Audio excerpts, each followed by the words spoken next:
Welcome on into Scott Park in Toledo, Ohio. We are about 15-ish minutes away from the start of Game 2 of this doubleheader between Bowling Green and Toledo. The Falcons 1 win away from clinching a MAC tournament berth. Tyler Kamlitz alongside Reese Patricus, the Falcon Media Sports Network. Reese, Game 1 just wrapped up not too long ago, an 8-3 winner for Toledo. It was the opposite score of yesterday's game at Fifth Third Field, in which Bowling Green beat the Rockets 8-3. Yeah, you say alongside you. I'm actually right behind you, Tyler.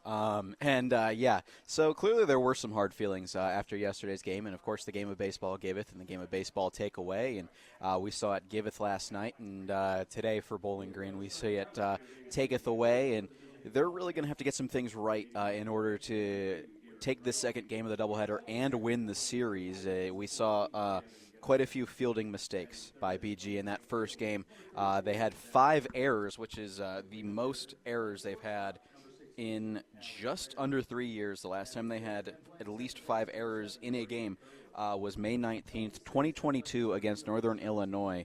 So that goes to show how well this team has done in the fielding department over the last couple years under Kyle Halleck. And what we just saw in that first game, probably more of a flash in the pan than anything else.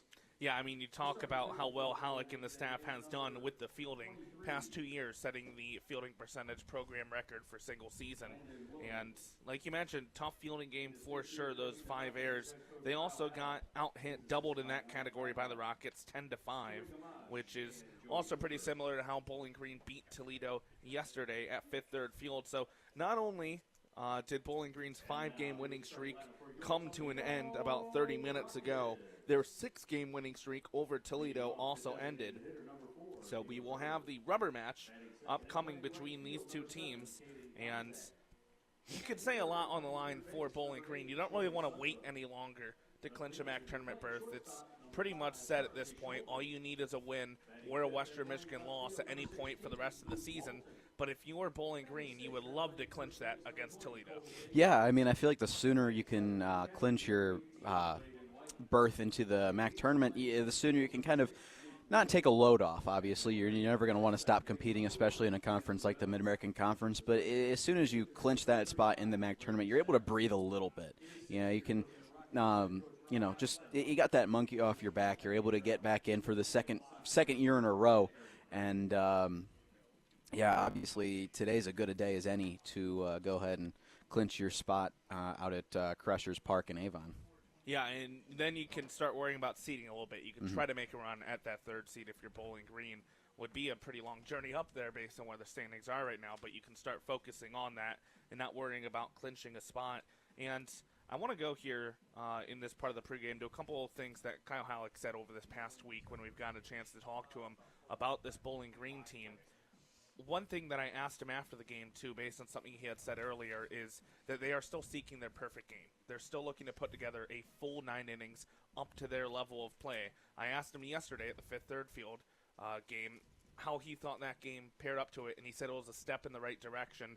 And now you look at last game, and it seems a little step back in the direction. So if you're looking at this Bowling Green team, Reese, what do you need to see out of this Falcons squad to put together that perfect game for Halleck and company?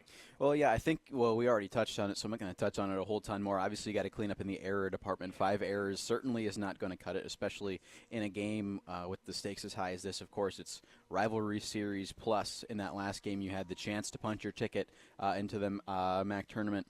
So you got to clean up those, as well as I'd like to see just a little bit more improvement in the pitching department. It was a little bit of a struggle in that first game. Carson Sova, who started, went 4 1/3 innings. He let up only 2 runs on 3 hits, but he did walk 3 and facing 21 batters. Ty Roeder didn't allow any earned runs, but he tacked on 2 more runs on 4 hits. And Titus Lotz, who finished the game out in 2 innings, 2 more runs on top of that, both earned on 3 hits. So I think you got to clean up the good contact that these opposing batters are getting. You have to find a way to generate some swings and misses, and I think that's where it's kind of going to have to start from, as well as the offense has been the best. The offense has been the best part of this Bowling Green team for at least the last year, and we just watched them put up 3 runs on only 5 hits. So I think have to generate the swing and miss as well as, put metal, I guess I should say, on the ball. Yeah, and this lineup for Bowling Green is still missing a few key members. DJ Newman's still out with a leg injury. Sam Seidel still out with an arm injury. Brady Birchmeyer did not play in the first game. He's not in the batting order for the second game. He's out with some unspecified injury. We don't exactly know what's going on with Brady Birchmeyer. Kyle Halleck has named him as day-to-day, week-to-weekish, saying that he's working his way to be back whenever it is the biggest moments for this Bowling Green team. And you're also missing now TJ Tackett's. Tackett's going down with an injury at the fifth third field game. Running out, I believe it was called an error, that he stepped on the bag, took one more step, collapsed down in pain, immediately holding one of his knees, and it's just something you didn't want to see. Still on crutches here today is TJ Tackett's, and obviously not playing. So you hope that that's not the worst case scenario and that he's a guy that could maybe be back by the MAC tournament. But you look at it, those are four key guys in this lineup that were key people all year long. They were starters at the beginning of the year. DJ Newman's a preseason first-team All-American. Sam Seidel's a first-team All-MAC player last year, in the Falcons without all four of them currently. Yeah, obviously you're going to miss those guys. Like you mentioned, DJ Newman, a preseason first-team All-American. But we can't talk about those guys without also mentioning the job that some of these younger guys have done filling these roles and stepping in. There are 6 underclassmen in the starting lineup, and 4 of them are freshmen. And they've done a fantastic job of filling in these gaps left by these big names who have gone down with injury throughout the course of the season. Just names like Braden Curlis and, Caden Bates. And obviously you got Garrett Wright, who's still a sophomore, who is been one of the best players in Mid-American Conference over the past 2 years. You can throw his name in there as well. But some of these young guys have just done a fantastic job of stepping up when needed to fill the holes of arguably some of the biggest names in the MAC. Double-digit freshmen playing this season for head coach Kyle Halleck. They've had to dig on their depth, as you mentioned, and a lot of those freshmen have lived up and exceeded expectations. Toledo takes the field here. The starting pitcher for Toledo is going to be Brady Sass. Sass, a freshman at right-hander, 6'5", 195, from North Royalton, Ohio. He is 1-3 this year with a 4.29 ERA, 35 2/3 innings pitched for him. And for Sass, he has 25 strikeouts, 210 walks, a 263 opponent batting average. So decently solid numbers there from Brady Sass. He's been a strong starter for them. This will be his 11th game, 8th start of the year as just a freshman. And the defensive positioning for Toledo, it's Cahill over at first. For the Rockets, over at second will be Gravel. Chauvin will be over at short. Sudbrook at third. Outfield left to right, Walton, Lido, and Konzak. Bowling Green's batting order, they're going to go with Garrett Wright in the leadoff spot. Gavin Ganon moved up to the 2-hole. Zach Corky moved up a spot to third in the order. Alex Laird now in the cleanup spot. Braden Curlis bats 5th. Carter Motai 6th. Caden Parker 7th. Garrett Sloan 8th.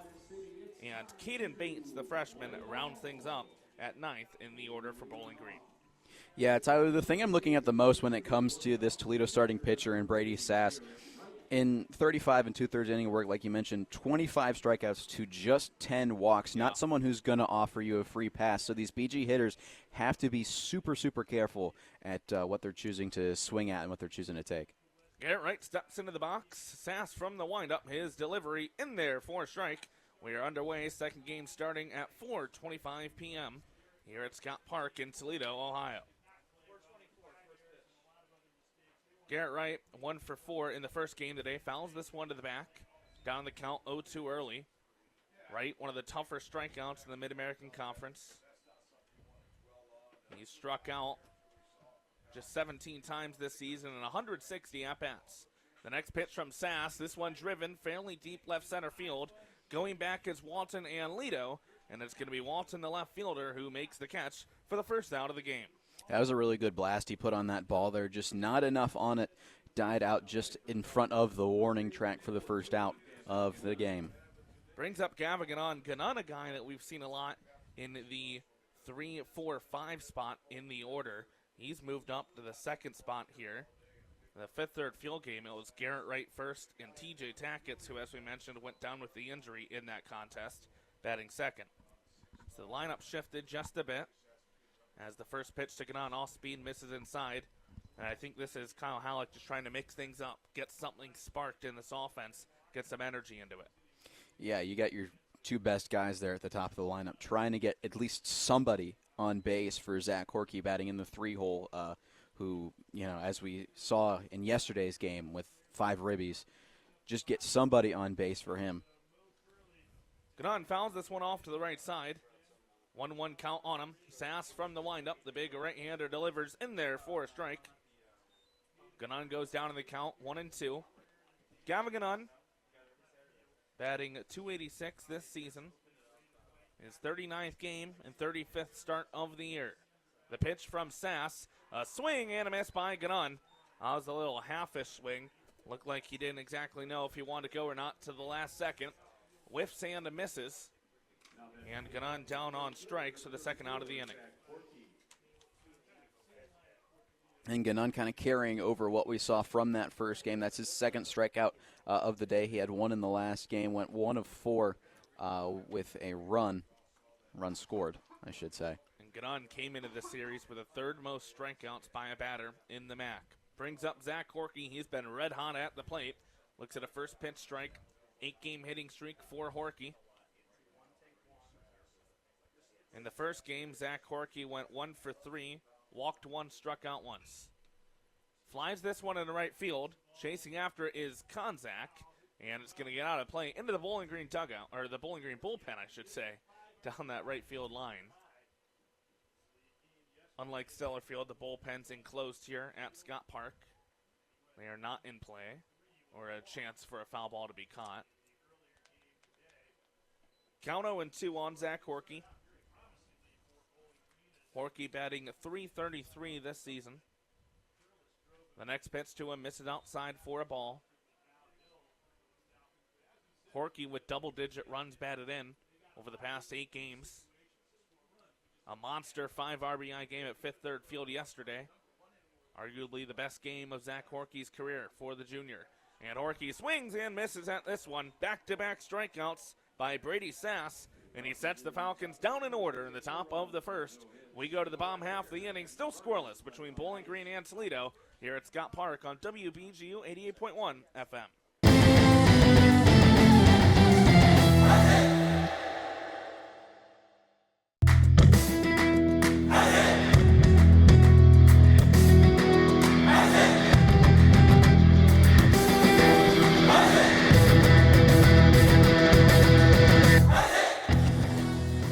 Women's track and field travels to Athens to participate in the MAC Outdoor Championships, starting Thursday, May 15th and running through Saturday, May 17th. Falcon Media Sports Network's Holden Ruck will have the recap on bgfalconmedia.com.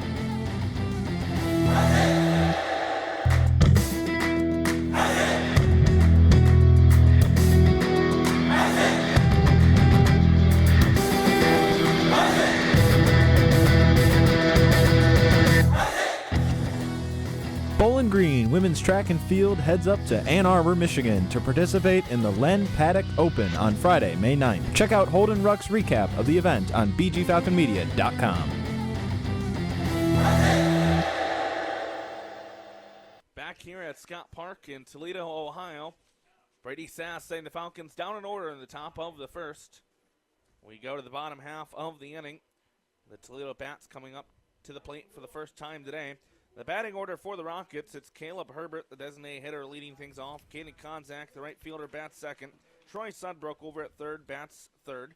Charlie Shulvin bats cleanup, he's over at short. Luke Walton in left field, bats fifth. Cole Cahill at first, bats sixth. Braden White, the catcher, bats seventh. Luke Lido batting eighth out in center field. And Cam Gravel over at second, bats ninth.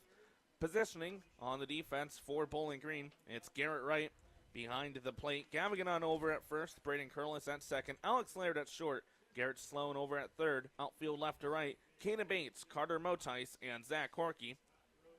Didn't mention it in the top of the first, but the umpiring crew for today, Michael Schultz behind the plate, Stephen Linton over at first, and Aaron Woodbury over at third.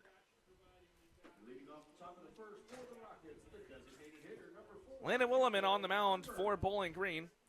Williman, the senior right-hander, 5'11", 209 from Napoleon, Ohio. 1-0 this season, a .553 earned run average, 40 2/3 innings pitched. He has 32 strikeouts to 22 walks. His first pitch to Caleb Herbert misses for a ball. Williman, this is 11th appearance and 10th start of the season. And with Toledo, keeping the same lineup out there from game 1 to game 2, trying to make sure that momentum carries over into the second game, those 10 hits. Check swing and fouled off to the right side by Herbert. Accidental foul ball would have been the second ball of the at-bat. Instead, the count goes to 1-1. Williman last year had a .769 earned run average. It was .421 in 2023. And he's been kind of a little in between both of those this season with a .553. He's had good outings and rougher ones. He started the season very strong as the most consistent starter for Bowling Green. It's kind of tailed off over the past month or so with some not-so-great outings as of late, trying to right the ship. Coming off a very solid outing his last time up. 2-2 count now. Williman, his delivery down and outside for a ball.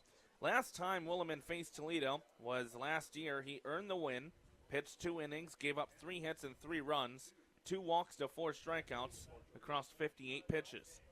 His next delivery catches the outside corner, and he sends Herbert down looking for the first out of the bottom of the first. Great catch there on the bottom outer part of the plate, and a right as well, caught in between my words, right as well, with a good little frame job there to not trick the ump, but keep it down there in that bottom part of the zone. Garrett Wright last season, MAC Freshman of the Year, All-MAC first team, All-MAC defensive team. Caden Konzak steps into the box, left-handed batter for Toledo. Check swing on the first pitch. It's down low for a ball. He held up. Williman, in his career against Toledo, or over the past 2 seasons, I should say, he's pitched 3 games against the Rockets, as this one catches the top of the zone for a strike. 2-0 in those 3 games with a .614 earned run average. 4 walks to 4 strikeouts. Williman's next pitch, grounded over to the right side, foul. Konzak in the first game, a tremendous outing for him. 4 for 5 at the plate, scored twice, coming off the heels of a rougher performance at the Fifth Third Field game. He's been the best hitter in the lineup for Toledo this season. Check swing here. Appeal down to third base. Aaron Woodbury said he held up, so the count moves to 2-2. 1 out bottom of the first, still scoreless between Bowling Green and Toledo here at Scott Park.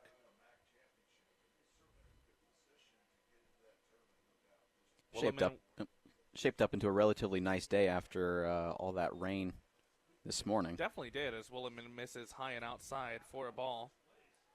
Still a little chilly out there, a little chillier than we'd like for this deep into spring, but it's still a beautiful day for baseball regardless. And this one misses inside for ball 4. As you have said before in the broadcast, any day it's a great day for baseball, and I agree with you on that one, as it's ball 4 to Caden Konzak.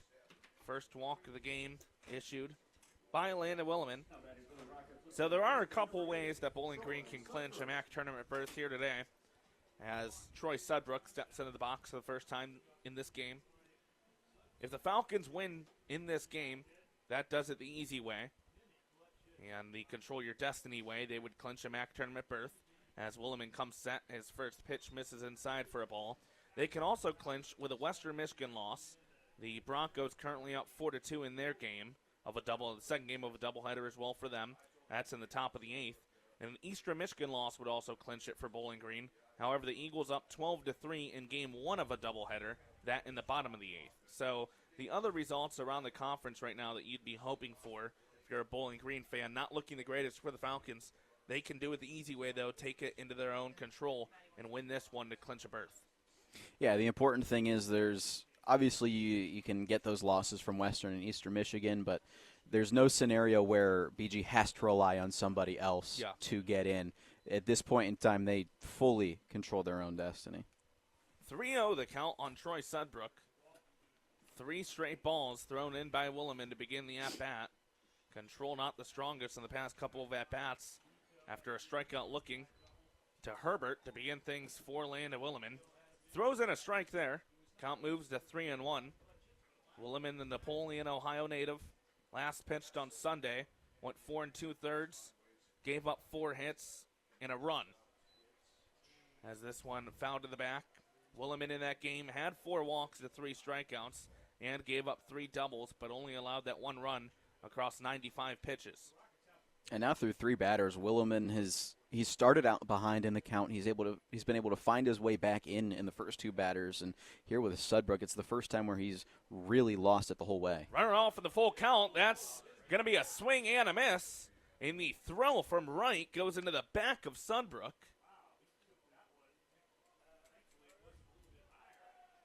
And that's going to be called batter's interference on the throw down.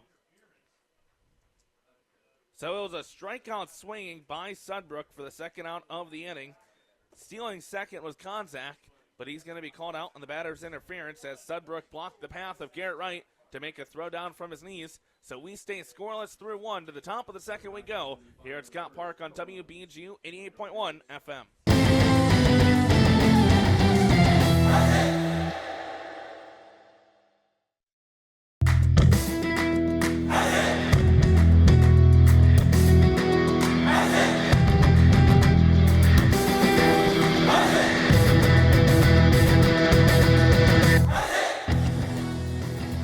To listen to replays of recent Falcon Media Sports Network's broadcasts, tune in to WBGU 88.1 FM every weekday morning from midnight to 3 a.m.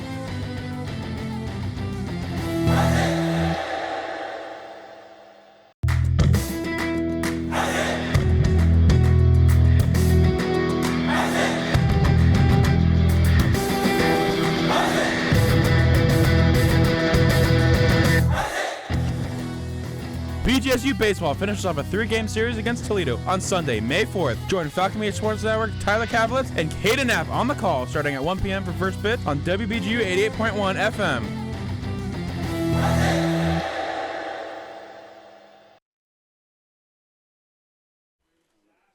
Back here at Scott Park, top of the second we go between Bowling Green and Toledo. Still scoreless.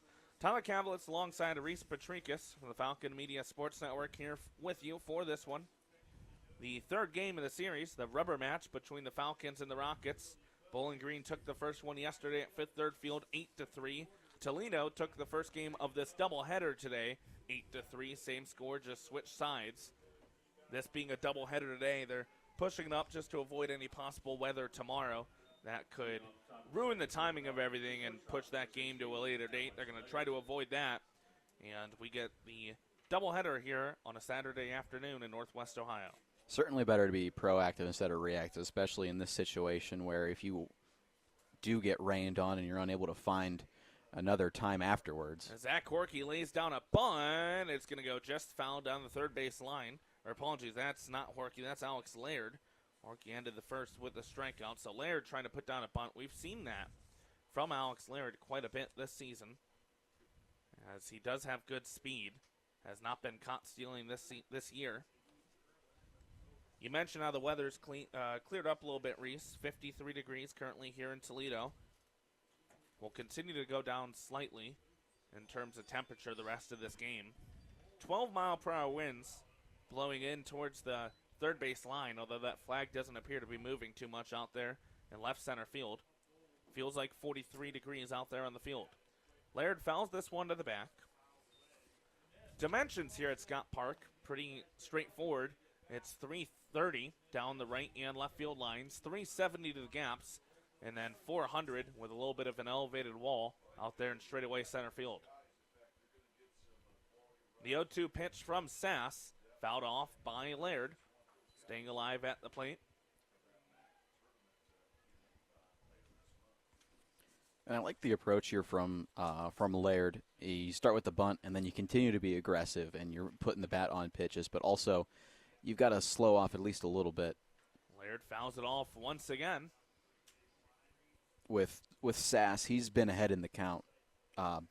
essentially the entire time through. Now the fourth batter of the game. He's been in the driver's seat. He's thrown first pitch strikes. He's been able to get ahead early and stay ahead. Sass from the windup once again. A swing and a miss by Laird. 3 strikeouts in a row for Brady Sass as there is 1 out here in the top of the second. He just got him there with what looked to be a high fastball there, swung under it, and you're never going to be able to hit a pitch that's up there at your eyes, yet it's one of the more deceiving pitches in baseball because it looks like it's, big juicy meatball coming down the plate to you, and it stays high, and you swing right through it as you make eye contact with it. Braden Curlis fouls it off to the right side. Definitely the most enticing pitch in baseball because, like you said, it is high level coming in. Just hard to lay off, especially when you're in a 2-strike count and you feel the need to defend anything that's close to you. Sass's 0-1 delivery, a swing and a miss by Curlis. Boy, Sass getting a ton of swing and misses by these Bowling Green batters early on in his start. Another 0-2 count for Brady Sass. From the windup, the right-hander delivers. This one flown into right field by Curlis. And coming in and not being able to get to it is Konzak. That's going to settle in there for a 1-out single for Braden Curlis. Way to get the hit party started there for Curlis. Able to put some nice bat on it, take it out into right field. And the wind a little bit maybe helping with that one. The right fielder, Konzak, kind of just had his glove out there and watched it fall off to his left. We haven't seen anything carry. If anything, like you said, that wind's been knocking down fly balls through the first game today. First pitch to Carter Motice, misses down low for a ball. Laird, Curlis, and Motice, the 3 stooges in the order for Bowling Green. Laird, Larry, Curlis, Curly, and Motice, Mo. The 3 freshmen in the batting order for the Falcons. There's 4 in today, with Caden Bates rounding things out, replacing TJ Tackett's usual spot. Tyler, in listening to you and Chaz last night mentioning the 3 Stooges, I was trying to figure out who the third one was because it was pretty straightforward between Curly and Mo. I was trying to figure out who Larry is, and now that you say it, I kind of feel a little stupid. Alex Larry. I kind of feel a little stupid about that one.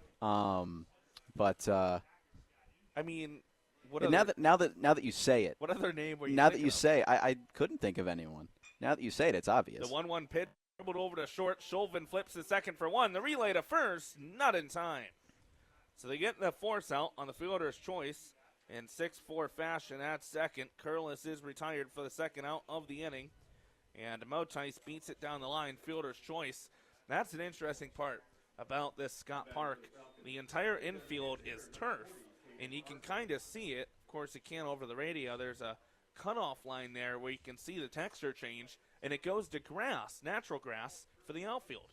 Yeah, I was just about to mention that. I think part of that ball dying out had something to do with the fact that it's bouncing off of turf as opposed to bouncing off of dirt like it would at Stellar Field.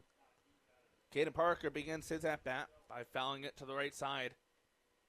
Parker with a tough first game. Went 0 for 3 at the plate. He was pinch hit for by Brock Amelung in what would have been his final at-bat of the game. Amelong striking out at the plate. Pickoff attempt over to first. Back in safely as Motice.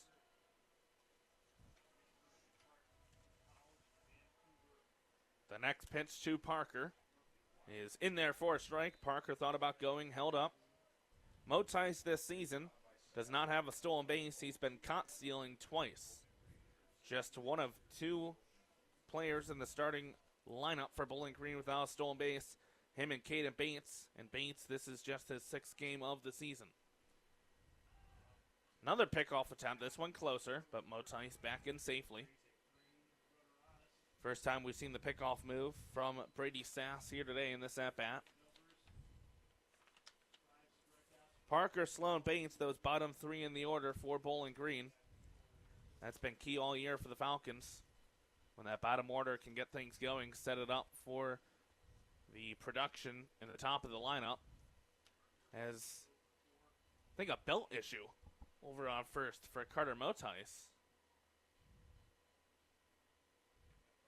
He put on a belt. Something was handed over there to Carson Silva, who's coming out and grabbing the gear from the runners that reached first. So a little delay here. But while we have the second, what are you noticing from Brady Sass so far today? Solid outing from him up to this point. 3 strikeouts, has allowed just 1 hit here in the second. Yeah, he's been really solid, and we mentioned it earlier. It just all comes down to he's getting ahead of the batters early in the counts and keeping his foot on the gas pedal, as you see here now with Parker, who's in an 0-2 count. As is up and outside for a ball. That belt issue finally figured out over there at first with Motice. But there's only been one batter, at least that I've counted, where they've started ahead in the count, and that was Motice in that last at-bat. So he's been doing Motice off and running on the pitch. Down and outside for a ball, and not able to field it cleanly is the catcher in white. Popped out of his glove. So that'll be a stolen base there for Carter Motice, his first of the year. But yeah, I think you are correct with that. I think that's only the one batter that has not been in a negative count at the plate. And you saw the result of it. 2-2 count at the plate. The pitch to Parker, down and outside for a ball. So Caden Parker's worked the count full with 2 outs here in the top of the second. Runner in scoring position for him on second with Carter Motice. And a good job there by Parker laying off of those last couple pitches, because those breaking balls low and outside are very, very tempting to swing at, especially as a same-handed batter. The pitch from Sass, this one grounded over to third, fielded by Sudbrook, looks back the runner at second, and delivers a dart across the diamond for the final out of the inning. We go to the bottom of the second, scoreless between Bowling Green and Toledo here at Scott Park in the rubber match of this 3-game rivalry series on WBGU 88.1 FM.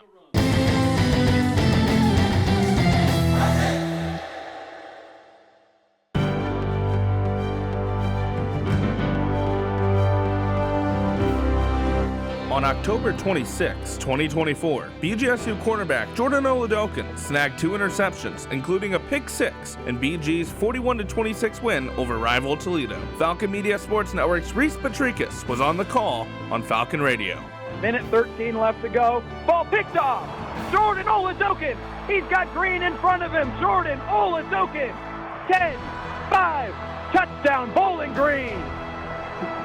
Ball game. 41-26, Bowling Green wins this year's edition of the Battle of I-75 up here in the Glass Bowl. This has been a Falcon Media Sports Network featured call.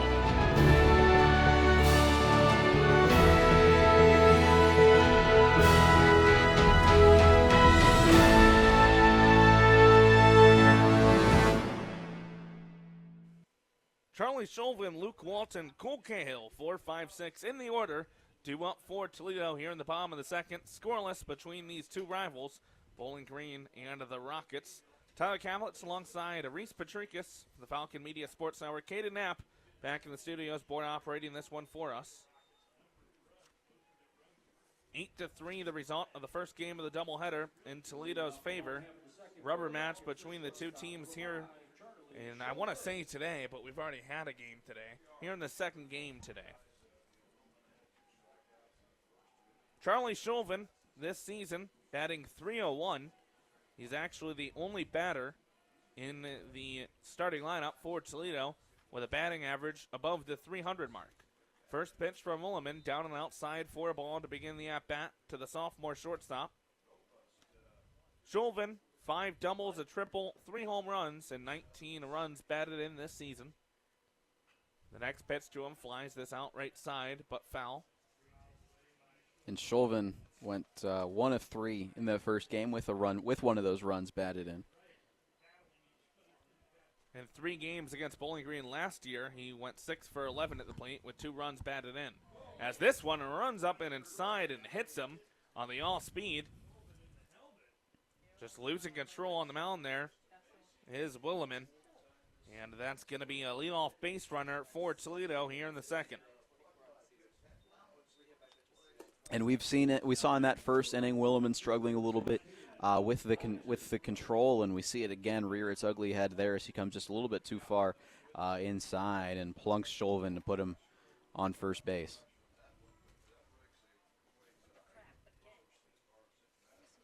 For Shulvin, That is the 24th time he's been hit by a pitch this season, making it one more than Garrett Wright, who's at 23 this year. Two of the most hit guys by pitches in the Mid-American Conference this season. I frankly never thought, with the start that Wright had at the beginning of the year, I never thought we'd see someone catch up. That is true. This one ground up the middle by Walton, goes off the glove of Laird, diving forward at short, advancing all the way to third is going to be Charlie Chauvin, and Toledo has runners on the corners with nobody out here in the bottom of the second. And Laird's struggling quite a bit over there at that shortstop spot. We saw him with an error in the last game, and they're not an error, but it boots off of his glove out into the outfield, unable to make a diving play on the baseball and allow runners at the corners for the Rockets. Almost lucky that didn't deflect worse. Right. Where it could have gone into no man's land and would have allowed Chauvin to come all the way around to score. Cole Cahill steps into the box. Nobody out for him. Runners on the corners. Looks at a first pitch strike. Cahill batting .257 this season. 23 runs batted in on the year. Sophomore first baseman for the Rockets. Waits the next pitch. Fouls this one off to the left side. Cahill from Lewis Center, Ohio.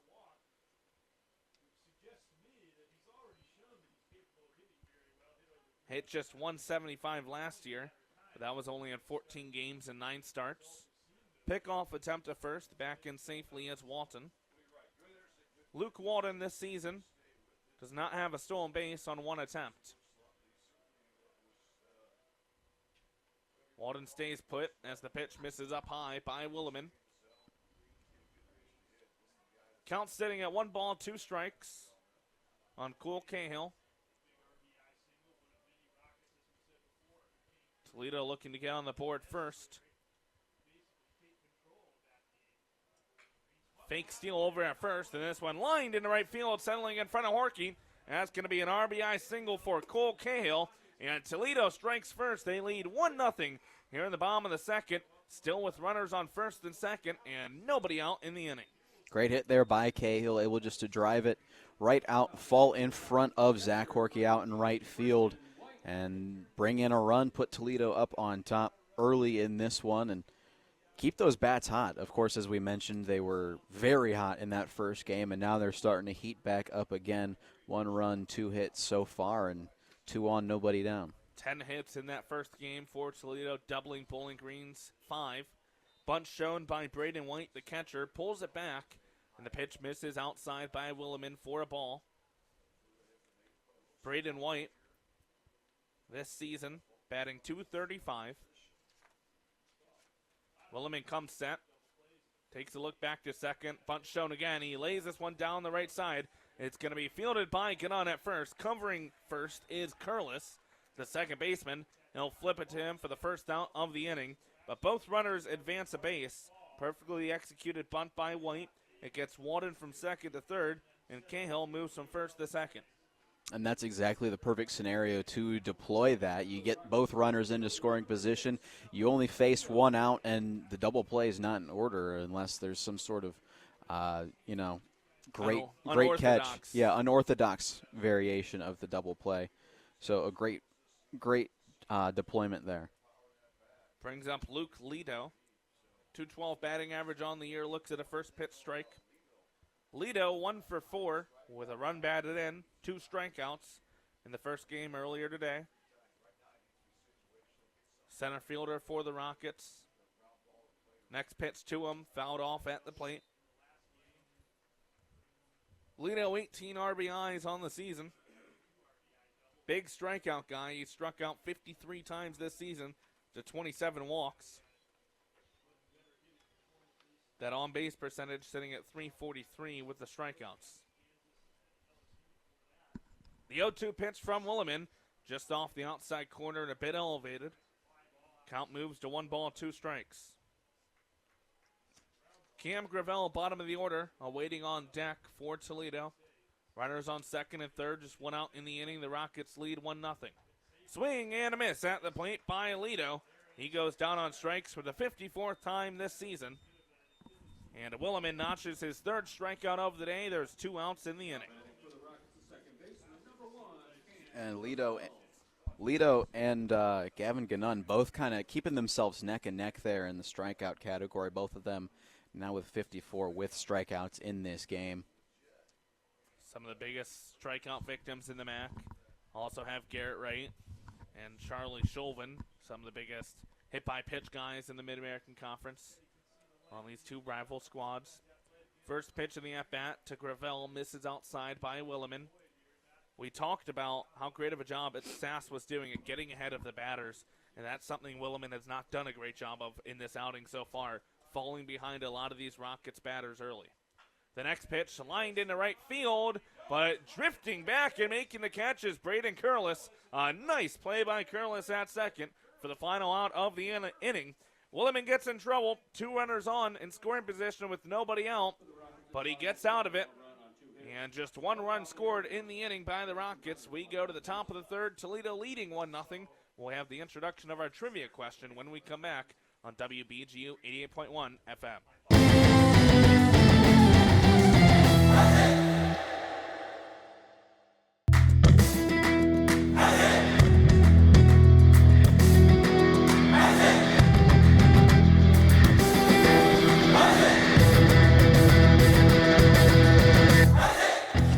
BG Baseball plays the Butler Bulldogs at Stellar Field on Tuesday, May 6th. Tune in to Falcon Media Sports Network's Chaz McNeil and Holden Ruck beginning at 2:45 for pregame and 3 p.m. for the first pitch on Falcon Radio.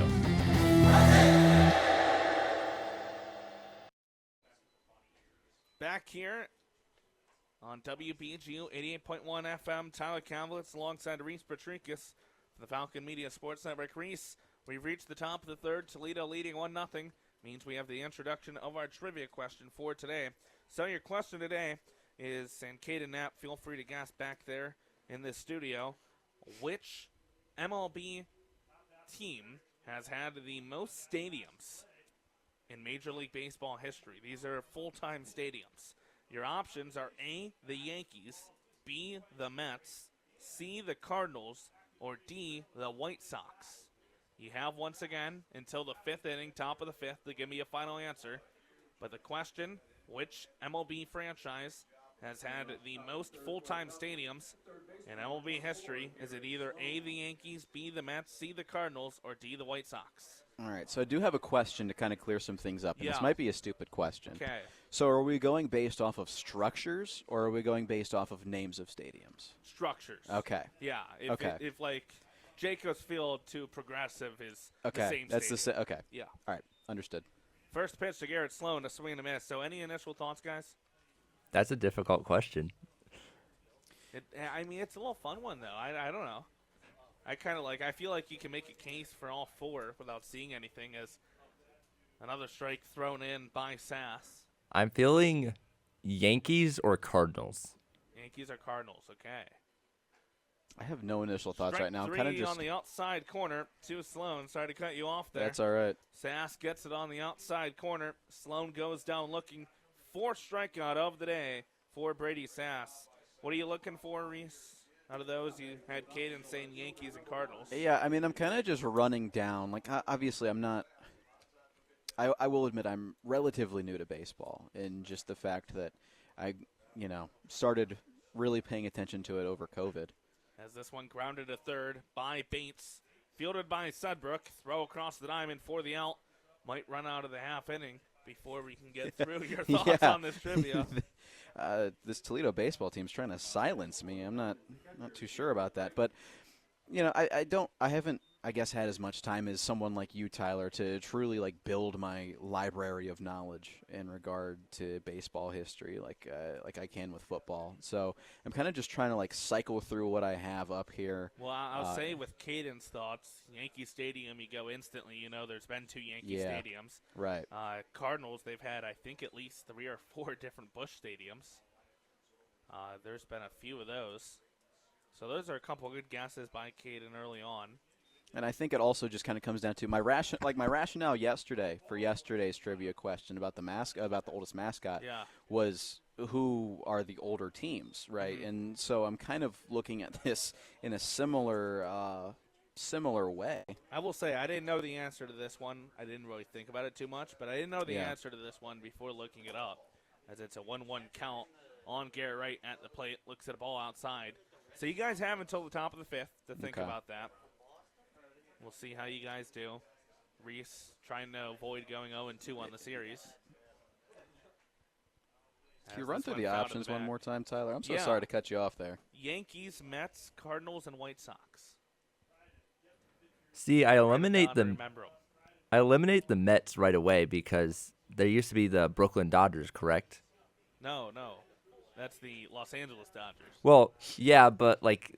As Wright floats this one into right field, it's going to drift just foul by a few feet.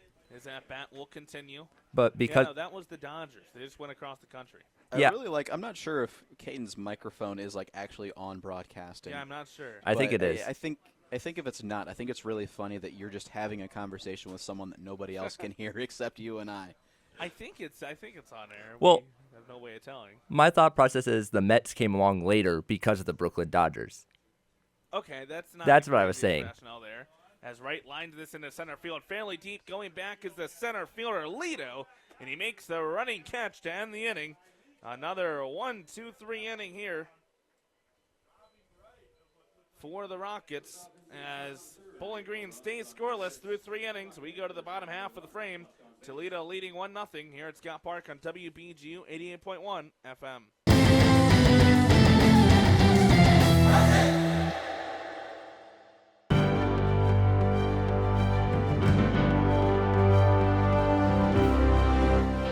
On November 30th, 2024, BGSU women's basketball defeated Arkansas 79-78. The win over the SEC opponent was arguably the biggest of the Fred Shamil era in Bowling Green. Falcon Media Sports Network's Caden Knapp had the call on WBGU 88.1 FM. Tightly guarded by Velasco. 5 seconds on the clock. Passing out. There's a 3 from the far side wing. No good. It's no good. Laura Gurka gets the rebound, and the BGSU Falcons have defeated the Arkansas Razorbacks, coming back from 14 down to win 79-78. A huge team win. This has been a Falcon Media Sports Network featured call.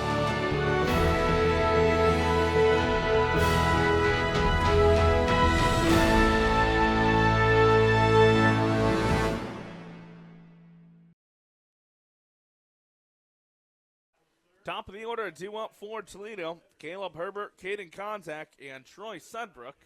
Bottom of the third, Toledo leads Bowling Green 1-0 in the rubber match of this rivalry series. Landon Williman looking to get fully in control. He's had some consistency and control issues in his first 2 innings of work. Only faced the minimum in the first inning, but that was with the batter's interference to help ending the inning. Started his second inning off with a hit by pitch and back-to-back singles before he got 3 straight outs. But by that point, Toledo had tallied a run on the board. Yeah, it started out really well for Williman, and of course, like you mentioned, you have that batter's interference to kind of help that along, and then it all kind of unraveled after that hit by pitch on Chauvin. Everything else, you mentioned the 2 singles, and then the damage was done by the point that any outs were able to be recorded on the board, and I think Williman really just has to kind of lock in and not be super afraid of trying to challenge these batters, trying to challenge these batters, and you gotta start putting them in the zone. Otherwise, you're gonna see a repeat of the last game just about a couple hours ago, and then you also might see a repeat of what we just saw in the bottom of the second inning, where you lose that control, you hit a batter, and then you leave a couple balls hanging and allow 2 singles back-to-back. Williman, first pitch to Herbert, catches the outside corner for a strike.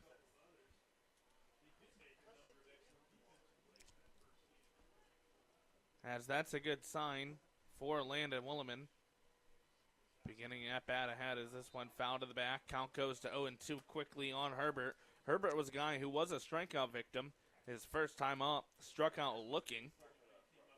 One of 3 strikeout victims on the day so far for Landon Williman. So, Tyler, I do regret to inform you that I'll be dropping myself out of contention for the trivia question because I did overhear, to my left, discussion of the answer to the trivia question. So I'll be sitting this one out. We're going to chalk that up as a scratch.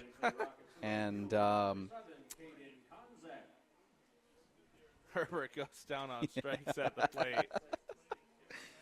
Well, I'll tell Chaz to give you a mulligan on Tuesday. all right, sounds like a plan. Operating. I gotta go out at least on top. I'll tell Chaz that you get 2 guesses if you get it wrong first time. I can live with Tuesday. that. I can live with that. You get your mulligan. 1 out in the inning. Working from the windup now is Williman. It's fouled to the left side, out of play by Konzak. What a first game for Konzak today. 4 for 5 at the plate. Didn't drive in a run, but scored himself twice. Also had 3 putouts in the field. It's a 1-1 count at the plate on him. As this one misses down low, count goes to 2 balls, 1 strike. That was a good pitch there from Williman. It looked like it was close enough to the knee to where Konzak could have potentially swung at that one. Just a little bit unlucky. It lands where it does. This one also misses down and outside. So the count moves to 3 balls, 1 strike. Couple close near misses by Williman, as you mentioned. Not bad pitches by the right-hander on the mound. Not bad pitches at all, and Garrett right behind the dish is doing what he can to fool the home plate umpire into calling these. Tries to frame that one as well, but that one just a little bit too low. So it's a walk. The second walk of the game issued by Williman to Caden Konzak, both of them coming to Konzak. Yeah, I was going to say, Tyler, I'm feeling a little bit of deja vu here, where you start off the first inning in the third inning with strikeouts by Caleb Herbert, and then you walk Konzak both times, and now my intuition is telling me we are going to see a Sudbrook strikeout followed by batter's interference. We'll see if we have Nostradamus sitting behind me or not. Williman taking a few looks over to first, now delivers to the plate. First ball to begin the at-bat, down and outside. Wright tried to frame it, couldn't get the call from home plate umpire Michael Schultz. Again, just a very close miss by Landon Williman. He's senior right-hander. This one also misses the outside by a couple of inches. And the count moves to 2 balls, no strikes. Williman's really dancing around the strike zone here, trying to get these batters to bite, and Toledo's just not having it. They've got a really good vision of what this zone is for Schultz behind the plate. That one misses down outside as well. It almost looks like Williman's trying to pinpoint it too much. Looks like he's trying to overlocate instead of letting it go on the mound. Because like you said, those are just barely missing. I mean, that one might have been the closest down and outside, that last pitch. 3-0 the count. Williman's delivery also misses outside. A 4-pitch walk, back-to-back free passes by Landon Williman. 3 walks on the day here in the third inning. Yeah, I'm not sure about where he was trying to locate that pitch. Obviously, somewhere along the outside edge there, trying to get someone to nibble, but that's going to bring Kyle Halleck out of the dugout. No arm up actively throwing in the bullpen. A couple looking in. But Halleck going to have a discussion with his veteran pitcher. Got to get his mind right here, and excuse me. And it just seems like it's a mental issue right now for Williman, as that's Owen Pohl up in the bullpen for no, on the mound, Tyler. Oh, on the mound. They did a sneaky little pitching change. Did not notice that. Interesting. So that means that Williman's day is done after 2 innings, which I guess he can't say is the most surprising, considering you look at the amount of arms that Kyle Halleck has had to use these first couple games against Toledo. It's not many. You go down the list. He conserved very well at fifth, third field. Only used 3 in this first game. You had Carson Silva battle to give you 4 and a third. And you haven't used a ton of high leverage guys that you feel comfortable bringing out at the end of the game, most notably Connor Penrod. So if you are Bowling Green, I think you feel confident in your bullpen taking you the rest of the way then. Yeah, I would certainly agree with that. I think the bullpen has been one of the better parts of this BG pitching staff. They've been able to lock down some close games as well as keep BG in some close games as well. So I think turning to the bullpen here where you have extended time off, where normally it would be Sunday to Tuesday, but now you got Saturday to Tuesday break. So Owen Poole's pitch is in there for a strike. And now he's faced with a leverage situation here with runners on first and second and just one out in the inning. As Toledo threatens once again. They've threatened all 3 innings. This one runs inside, and it's Charlie Shulvin for the second time today. And for Shulvin, that's now 25 hit-by-pitches on the season. Yeah, I kind of want to know, what kind of karma balance is happening here, what Shulvin did either in a past life or maybe as a child to deserve 25 hit-by-pitches. I mean, that is really just unlucky work there. Still a couple weeks to go in the season, too. Yeah, there's still plenty of time to maybe hit the 30 mark, or even if he's really feeling dangerous or feeling like ice baths every day, he could push 40. Luke Walton up to bat with the bases loaded. And just one out in the inning. We looked into this last homestand with Garrett Wright to see where he ranked over the past 2 seasons in terms of hit-by-pitches. As Poole misses the outside, it's 1-1. The leader in hit-by-pitches last season was 39 hit-by-pitches by one player last year in college baseball. So Shulvin has a little work to do to reach that number. As it's a swing and a miss at the plate by Luke Walton. He goes down in the count 1-2. This would be a huge out here for Owen Poole on the mound. Bases loaded against him. His pitch is driven up the middle. Moving over to make the catch is the center fielder Motice. But that's going to allow a run to score. In the cutoff throw, gets away from Laird. It went down in the grass and popped up. And Laird didn't know where it went. And each of the other 2 runners are going to advance a base. So Caden Konzak comes in to score from third on the sac fly. And on that error, Sudbrook goes from second to third, and Shulvin goes from first to second. Yeah, unlucky there. I'm not sure if just the throw got away there. It looked like a low throw that may have bounced in the grass that he tried to pick out with the glove and may have helped push it up in the air to his left, and then he didn't know exactly where it went. So that'll go down as an error. As a first pitch strike thrown into Cole Cahill.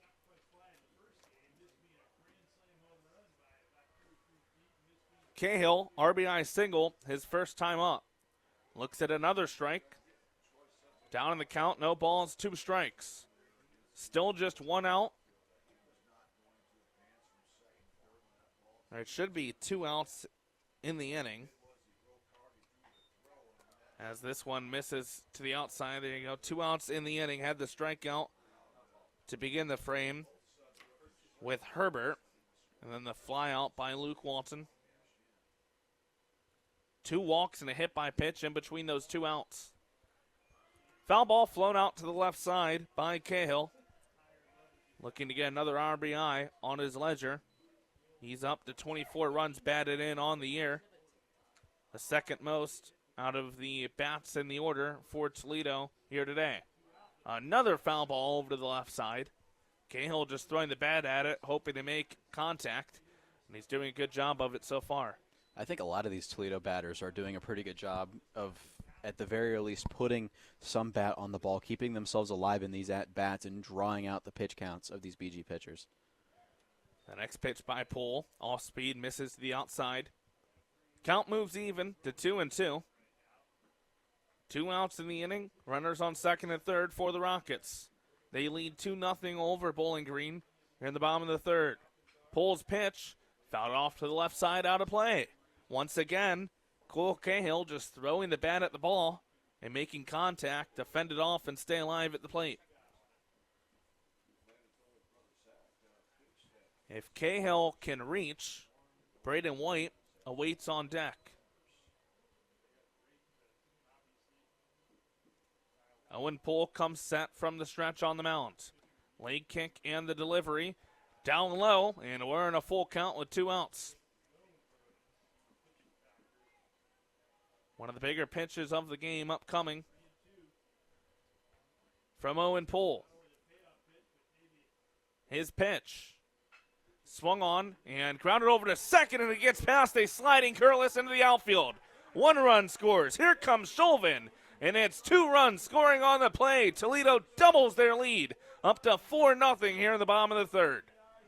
That was a great hit. They're able to just almost feed it through untouched, through past the sliding Curlis. Curlis able to get the glove on it just a little bit, knock it further into the outfield. Just an unlucky defensive play there for Curlis, and a great hit as well for Toledo not to take away from the Rockets. What a game by Cole Cahill so far.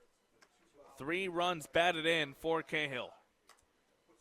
We're just in the 3rd inning here at Scott Park. This one floated to the right side by Braden White. Going out to get it is Gavin Gannon, and Poole not covering the bag in time, and safe is White. That one drifted in between Curlis and Gannon, the second baseman and first baseman for Bowling Green in that infield, and Owen Poole wasn't able to get to the bag in time by the time Gannon picked the ball up. And now I feel like we're starting to see more of these defensive mental lapses from Bowling Green. Both guys kind of caught in between there, but Gannon and Curlis kind of caught in between. Ball floats down between them. Poole was slow in covering the bag, and it's starting to unravel a little bit defensively for Bowling Green here in this series. Brings up Luke Leto. Leto drives it to the right side. A diving stop by Curlis. He gets up and throws it over. What a play by Braden Curlis at second to end the inning and stop the offensive onslaught by Toledo as they score 3 in the bottom of the 3rd and lead 4-0 as we head to the 4th here at Scott Park. We'll have some On This Day in baseball history when we come back on WBGU 88.1 FM.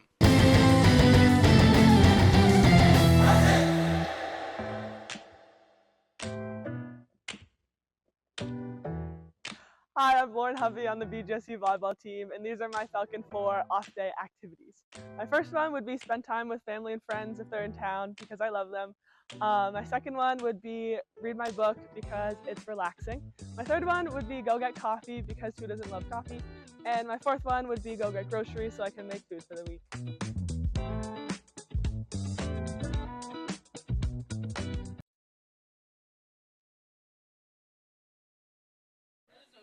Back here at Scott Park, Toledo leading Bowling Green 4-0 as we go to the top of the 4th. Have some On This Day in baseball history here for you. So back on this day in 1897, with the New York Giants leading 7-0 after 2 innings, the Washington Senators start delaying the game in hopes that the imminent rainstorm will wash the game out. Umpire Tom Lynch ends up forfeiting the game to New York as they just tried to delay the game, which must have been against the rules there, and I'm pretty sure if you try to do the same, I don't think it'd go over too well. And then, back on this day in 1899, Jack McCarthy of the Pittsburgh Pirates hits a game-winning 3-run home run in the bottom of the 9th when his drive into the corner goes through a door that a fan then shuts before the fielder can reach it. The National League will eventually order this game to be replayed. Tom O'Brien and the New York Giants receives perhaps the first intentional walk in Major League history in the 8th inning with runners on second and third base out as the teammate of the Phillies tells his pitcher to walk O'Brien, who has hit well that day. And then the next batter, Fred Hartman, hits into a double play. So it didn't exactly work. We'll have some more in the bottom half of the inning, but a couple of old pieces of history there in baseball here in the top of the 4th. I can't help but laugh at that last one there with the fan shutting the door. Yeah, that. And it was called a home run. As this one runs inside and hits the back of Gavagan. So he'll get a free pass down to first.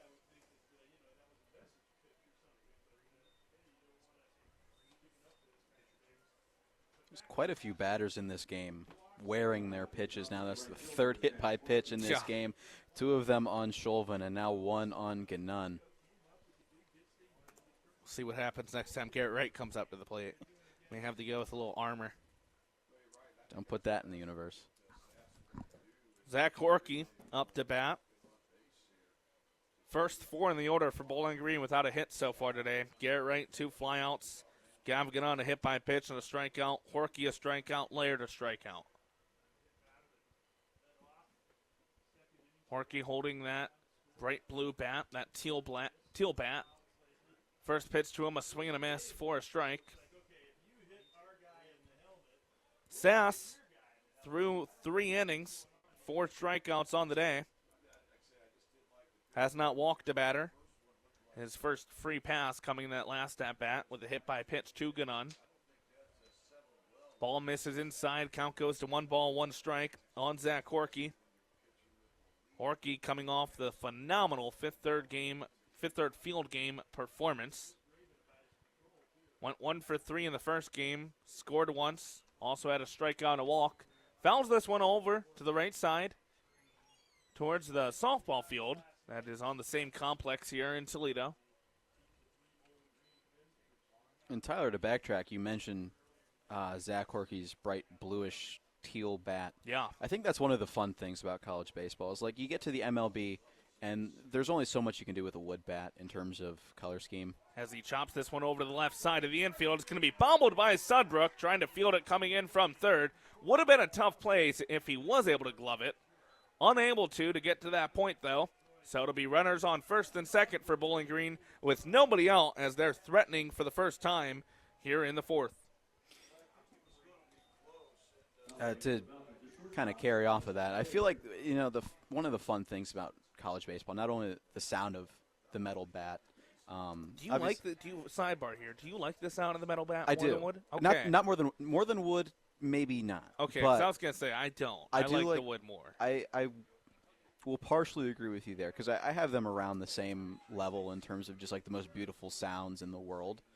But I do think the sound of a metal bat crack is pretty good as well. I just like an empty ballpark wood bat batting practice.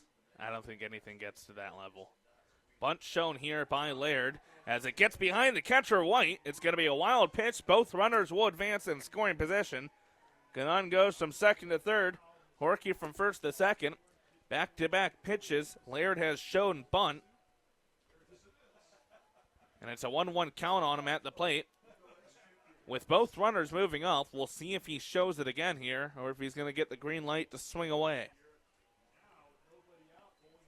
Still nobody out in the inning. For Alex Laird at the plate. A strikeout victim his first time up in the second. No bunt shown. Laird looks at a ball on the outside. Control starting to go a little bit here for Brady Sass in this fourth. He's already hit a batter. Now behind in the count, 2-1 to Alex Laird. Yeah, we were commending Sass very heavily on his ability to dominate these batters and have great control on his pitches. As Laird pops it up high into the sky. Drifting out now coming in is the shortstop Chauvin. He makes the catch. Wynn trying to play tricks on him, but he settles under it and makes the first out of the inning. Both runners staying put. Zach Horkey on second, Gavigan on third. But back to Sass, I feel like he's, clearly been losing his control a little bit. You mentioned the hit by pitch, and he's fallen behind now. We commended his ability to get ahead, stay ahead on batters in the first 3 innings, and now he's kind of starting to flip the script on himself a little bit. We just saw him fall behind on Laird 2-1. As this one driven out center field by Curlis. Backpedaling, it should be. Lido makes the catch, both runners tagging, and they are both going to be safe as the throw goes to third base. So sacrifice fly by Curlis out to center field. There are 2 outs in the inning, but Gavigan scores from third. Zach Horkey goes from second to third, and Bowling Green's got a run on the board, now trailing 4-1 here in the 4th inning at Scott Park. And you just got to take these next few at-bats, pitch by pitch. You obviously can't get all those points back, or all those runs, excuse me. Wow. Freudian slip. Swing and a miss by Motius. You can't get all those runs back with one swing. Basketball season's over. Yeah, basketball season's over. Football season, we still got a long way to go before football season. But you can't get all these runs back with one swing of the bat. You got to take it pitch by pitch, AB by AB. Driven foul to the left side by Motice down the count. I'm going to attribute that to running on like 5 hours of sleep. Well, I do say basketball season's over. I guess it's not. Well, yeah, college, you still got college basketball season's over. You still in the up late beginning watching, stages. Were you up late watching Inside the NBA yesterday? I was, in fact, not. Drifted into right field. A nice catch by Konzak coming in. Didn't have the dive for it. Makes the glove. Running in for the final out of the inning. We go to the bottom half of the fourth. 4-1, Toledo leading Bowling Green. We'll have some more on this day in baseball history for you when we come back on WBGU 88.1 FM.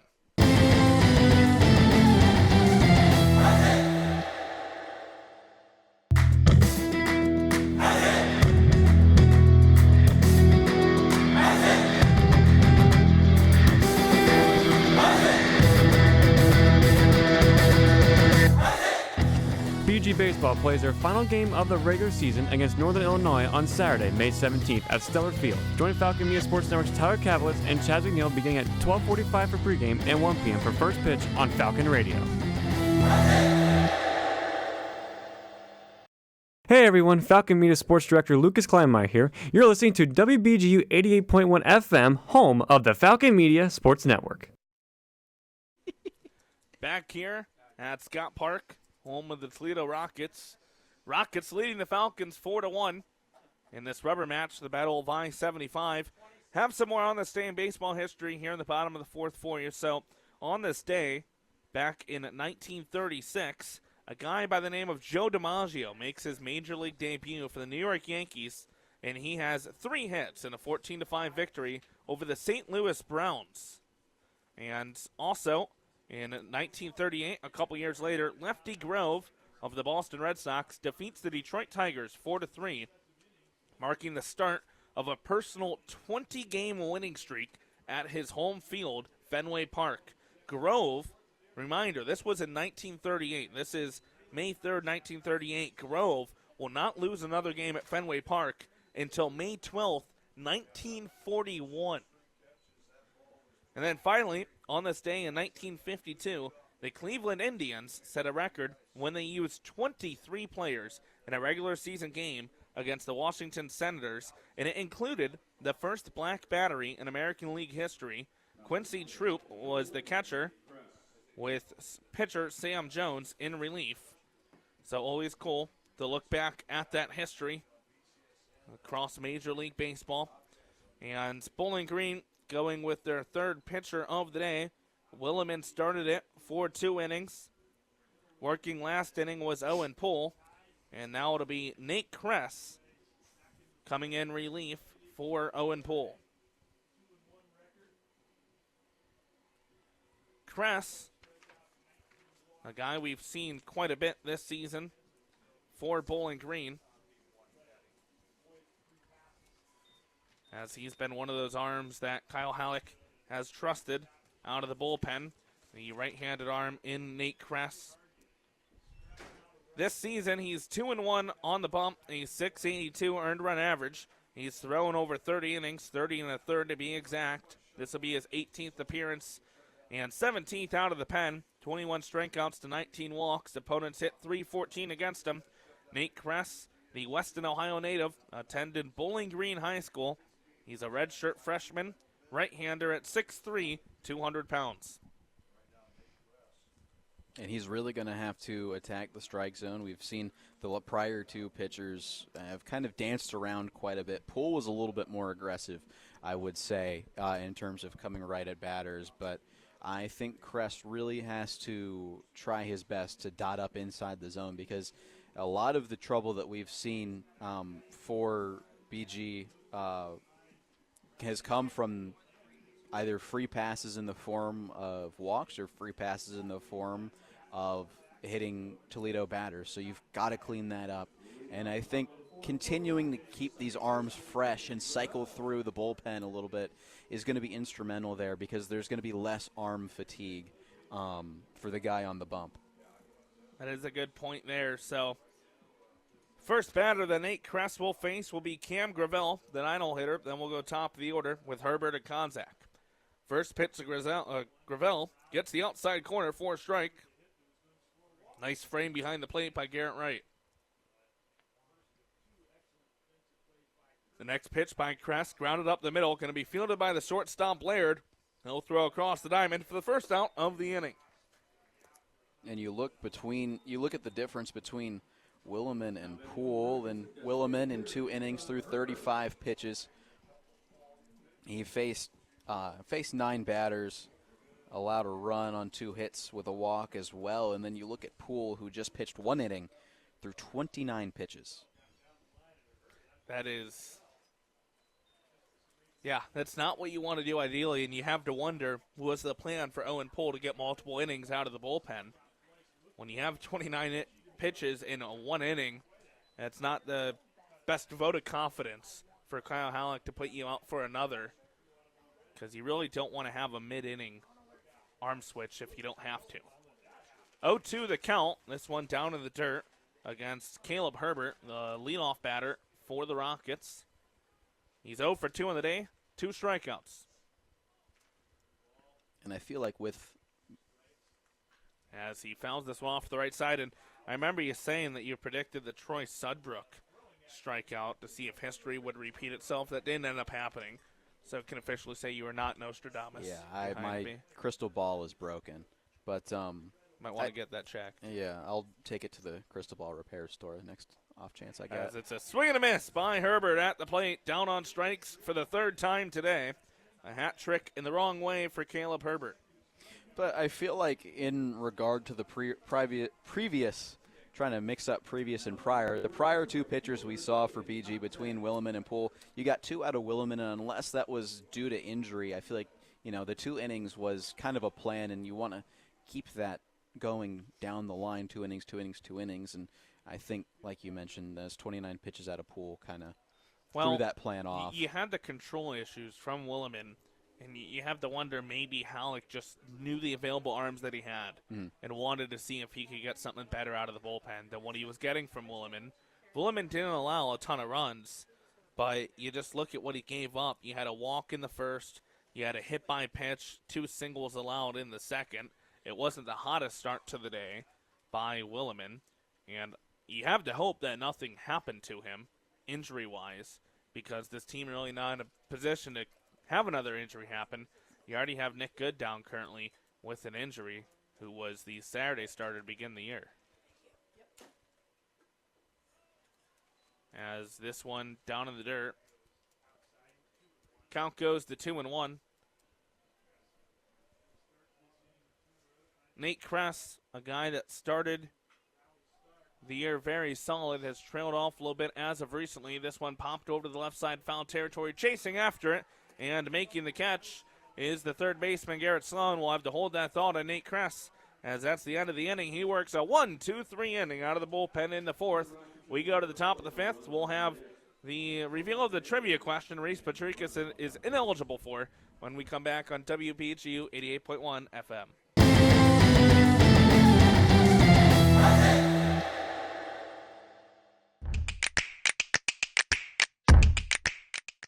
My name is Malcolm Johnson Jr., senior wide receiver, and my Falcon 4 favorite NFL teams are the Ravens, because it's in my hometown, the Texans, because Stephon Diggs, and he's from Maryland, the New York Giants, because, well, I love their colors, and the Commanders, because my favorite NFL player is Sean Taylor. Go Falcons. Back here at Scott Park. Before we get underway with action top of the 5th, we do have the reveal of our trivia question. So, Reese Patricus has already overheard the answer, so he will be ineligible to guess. We'll give him a mulligan on Tuesday. If he gets it wrong, I'll pass that along to Chaz McNeil. Yeah, please. I will do that. Hopefully Chaz is well, he's probably not listening to this, just walked and graduated. Congratulations to Chaz McNeil on that. But the question again for you, Caden, is which MLB franchise has had the most stadiums in MLB history? Your options are A, the Yankees, B, the Mets, C, the Cardinals, or D, the White Sox. I'm still between the Yankees and the Cardinals, but I think I'm going to go with... You can't be between one now. You got to make a decision. I was getting there, Tyler. I think I'm going to go with... Go time, Caden. I'm going to go with the Yankees. You are correct. Yes, with the finally. Bronx Bombers. They played at Hilltop Park from 1903 to 1912 as the first pitch to Caden Parker is in there for a strike. Then they played at the Polo Grounds from 1913 to 1922. Then the first Yankee Stadium from 1923 to 1973. And 1976 to 2008, that little break there was when they played at Shea Stadium from 1974 to 1975. And then they've been playing in the second and current iteration of Yankee Stadium, which was built right across from the old one. They've been playing in that stadium since 2009. 2-1 the count on Caden Parker. Pitch down low for a ball. Count moves to 3-1. Still Brady Sass out there on the mound for the Rockets, working into his 5th inning of action. Yesterday, Jacob Turner made it 6 innings for Bowling Green, earning himself a quality start along the way. As this one also misses to Caden Parker, so Parker draws a walk. A leadoff walk here in the top of the 5th for Bowling Green. And a good patient at bat there by Parker. We've seen these. We've seen Sass get ahead of BG batters the entire time, and now he's finally starting to lose that a little bit. You take a nice patient at bat, let Sass beat himself, and give you a free pass on to first base. Just the first walk of the game by Sass. He had a hit by pitch to Gavin on in the 4th. First pitch thrown into Garrett Sloan, in for a strike. Sloan, a strikeout victim looking. His first time up, back in the top of the 3rd. Sass takes a couple looks back to first. Now delivers. Catches the outside corner Sass with a fairly big leg kick out there in the mound. Caden Parker standing over at first. 6 stolen bases on 9 attempts this year. 0-2 count, Sass's pitch. Swung on, driven left field. Going back is Walton, and he makes the catch as he drifts back towards the warning track for the first out of the inning. Holding up at first is Caden Parker. And it really just feels like that wind is not doing any favors to any fly ball hit out today. It's just kind of getting knocked down by the wind no matter how good it looks off the bat. Yeah, and just looking at the flag out in left center field, right now it's still, of course, as I bring it up, there's just a little bit of movement out there, and it is pushing out that way towards left field, but it's just not enough to carry these baseballs out of here. First pitch to Kanan Bates is found to the back. Bates grounded out to 3rd, his first time up. For Bates, this is just his 8th at-bat of the season and of his collegiate career. Couple looks back to first, now a pickoff attempt. Back in safely is Parker. Bates so far this season is 2 for 7 at the plate. Does not have an extra base hit, does not have a run batted in. 1 walk and 1 strikeout. As this one's flown out to right field. Settling under it is the right fielder, Caden Konzak.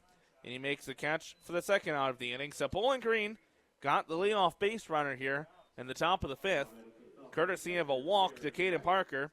He's been stranded at first since then, as it's been a fly out to left and a fly out to right for Bowling Green.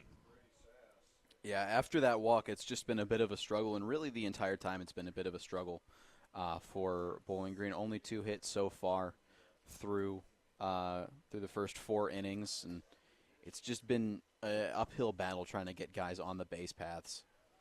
And Here comes Garrett Wright up to the plate looking at a first pitch strike, and it definitely feels like it has been. This is where you'd like a couple of those bats that are currently out with injuries to be in this lineup to kickstart things, and they just don't have them to rely on right now. They got to find the offense from somewhere else, and it doesn't help when the top 2 in your order have been hitless through their first 2 times through the order.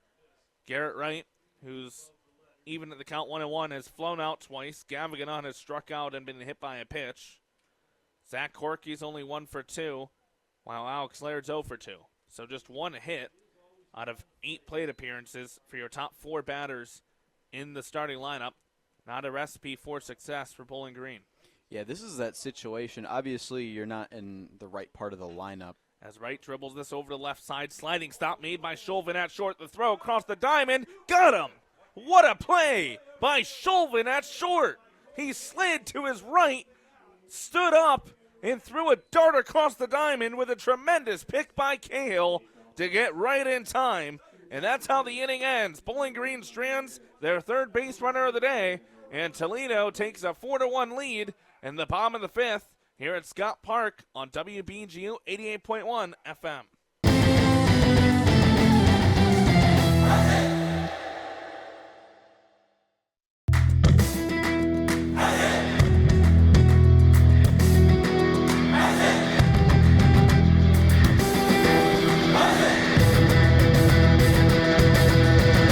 The MAC Baseball Tournament will take place from May 21st through May 24th in Avon, Ohio. Falcon Media Sports Network's Tyler Kaplitz and Chaz McNeil will have a call of every BGSU game while also providing coverage for every game on the BG_FMSN account on Twitter X.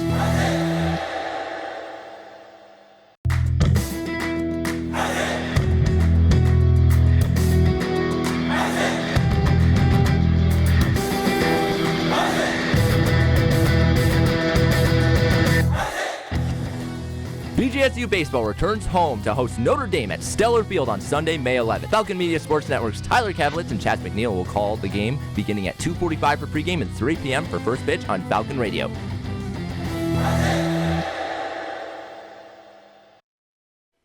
Back here at Scott Park, we go to the bottom of the fifth. Toledo leading Bowling Green 4-1 in the rubber match of this 3-game series. Tyler Kaplitz alongside Reese Patricus from the Falcon Media Sports Network. Reese, is this going to be the last call for you, or do you have another one lined up after this? Yeah, no, Tyler. This is my swan song with Falcon Media Sports Network. This is the final game I'll ever do wearing these colors, unless, of course, I were to somehow become employed by the Cleveland Browns, which would be awesome. But that would be cool to go the Harold Fannin Jr. route. Well, I don't think it would be a direct from route. Both of you guys from Kansas? Yeah. It's right there. Actually, I was born in Akron, but hometown, yeah. Yeah. No, I still get what you mean. Yeah. The general Akron-Canton area. We'll just call it the 330 and leave it at that. It's the same thing. First pitch to Troy Sudbrook. Fouled off at the plate. Sudbrook, Shulvin, Walton, 3, 4, 5 due up in the order for Toledo. Sudbrook's 0 for 1 of the day, a strikeout and a walk.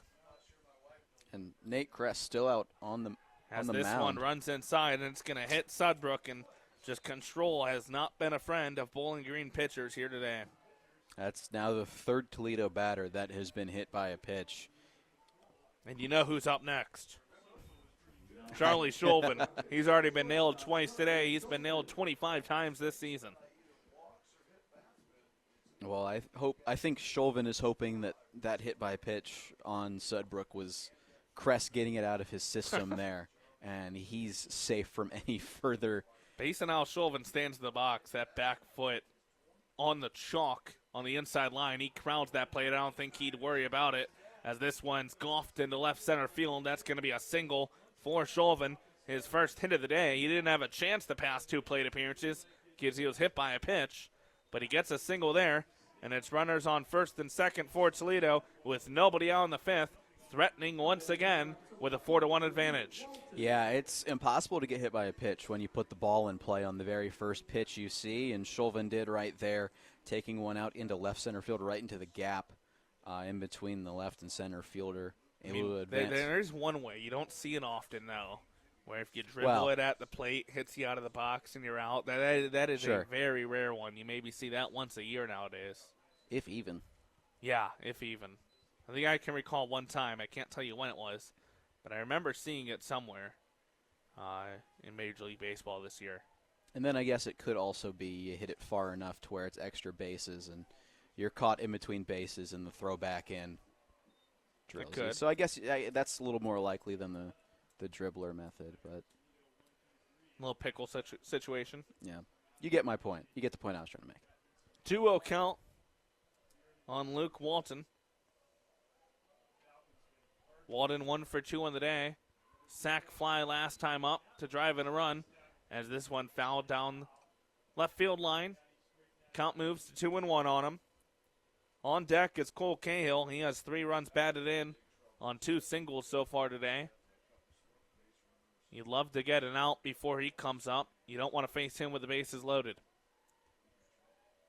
Cress's pitch down the middle for a strike.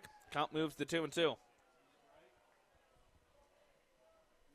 I feel like as the game has gone on, that lower part of the zone has extended it at least a little bit to where we were seeing a lot of really close calls go. I think the outside corner as well has been moved out a little bit too, as it's a swing and a miss. Foul tip into the glove of right at the plate by Luke Walton. He goes down on strikes.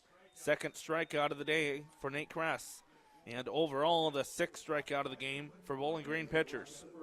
And that's a big to get right there. You mentioned now you have Cahill coming in with 3 RBIs, and now you also have 1 down with 2 on in a double play in order. A ground ball, barring the ball getting stuck in a glove or losing it, ground ball should end the inning.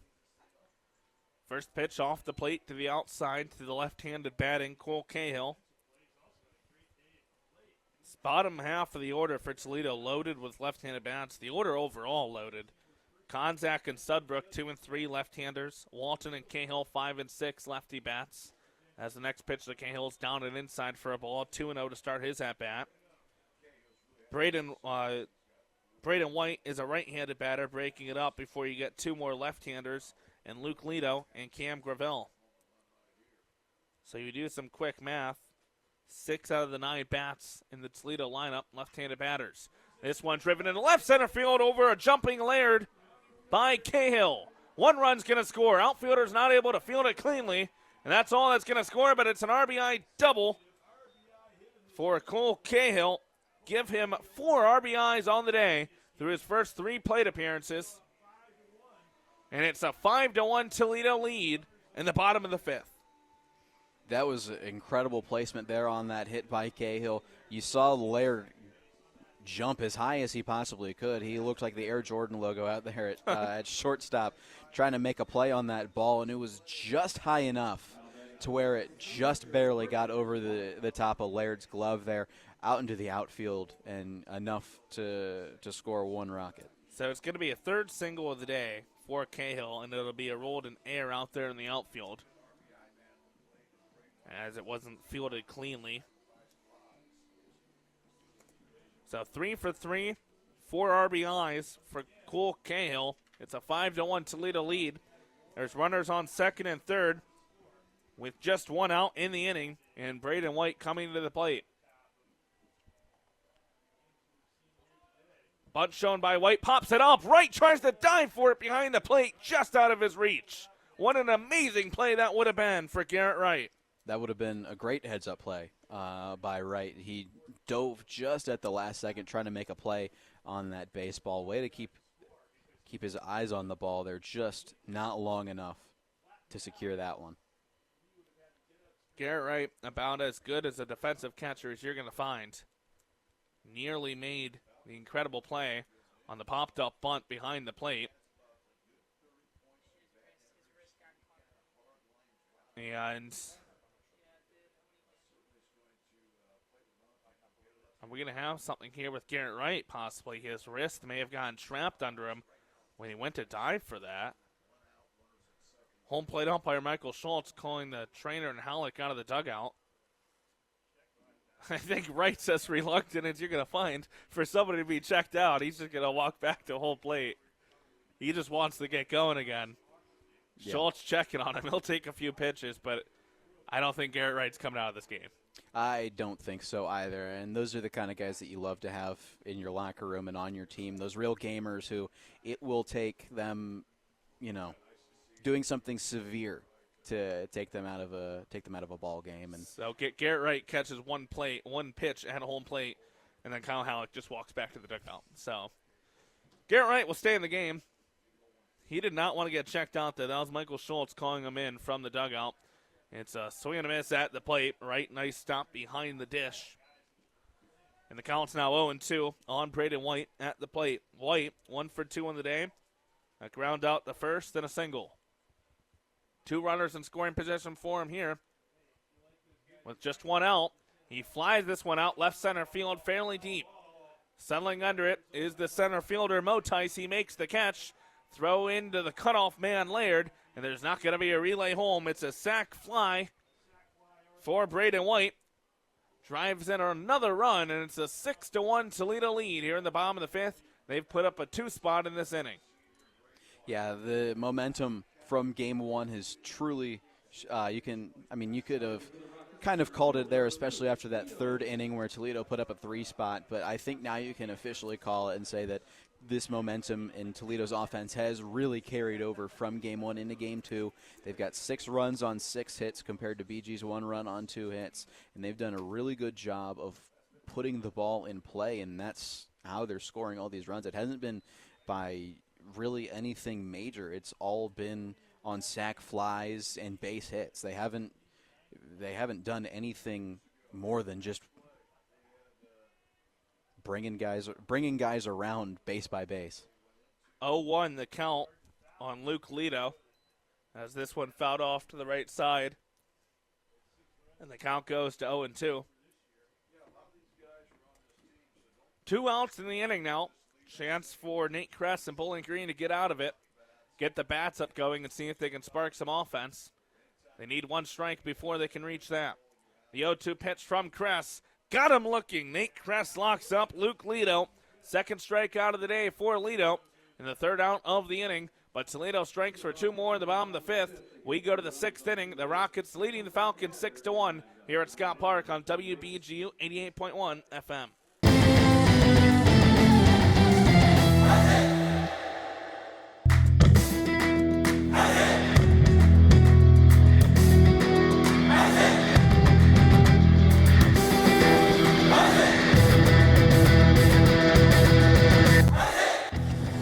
Don't have time to tune into a BGSU sports broadcast? Falcon Media Sports Network will have you covered with live updates of home BGSU athletic events.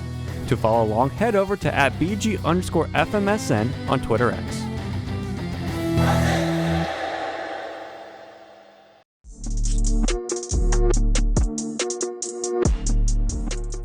My name is Jamal Johnson, number 6, running back in the senior, and here are my Falcon 4 favorite candies. First, we have Skittles, Sour Patch Kids, Reese's Pieces, and Hershey Kisses. And these are my favorite because when you're at Halloween and you dump out that bag, these are the best Halloween candies to pull out. So those are my favorites.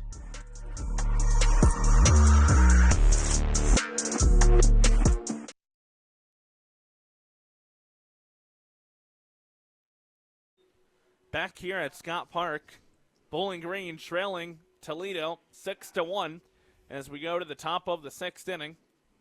Bowling Green, their lone run coming in the 4th frame.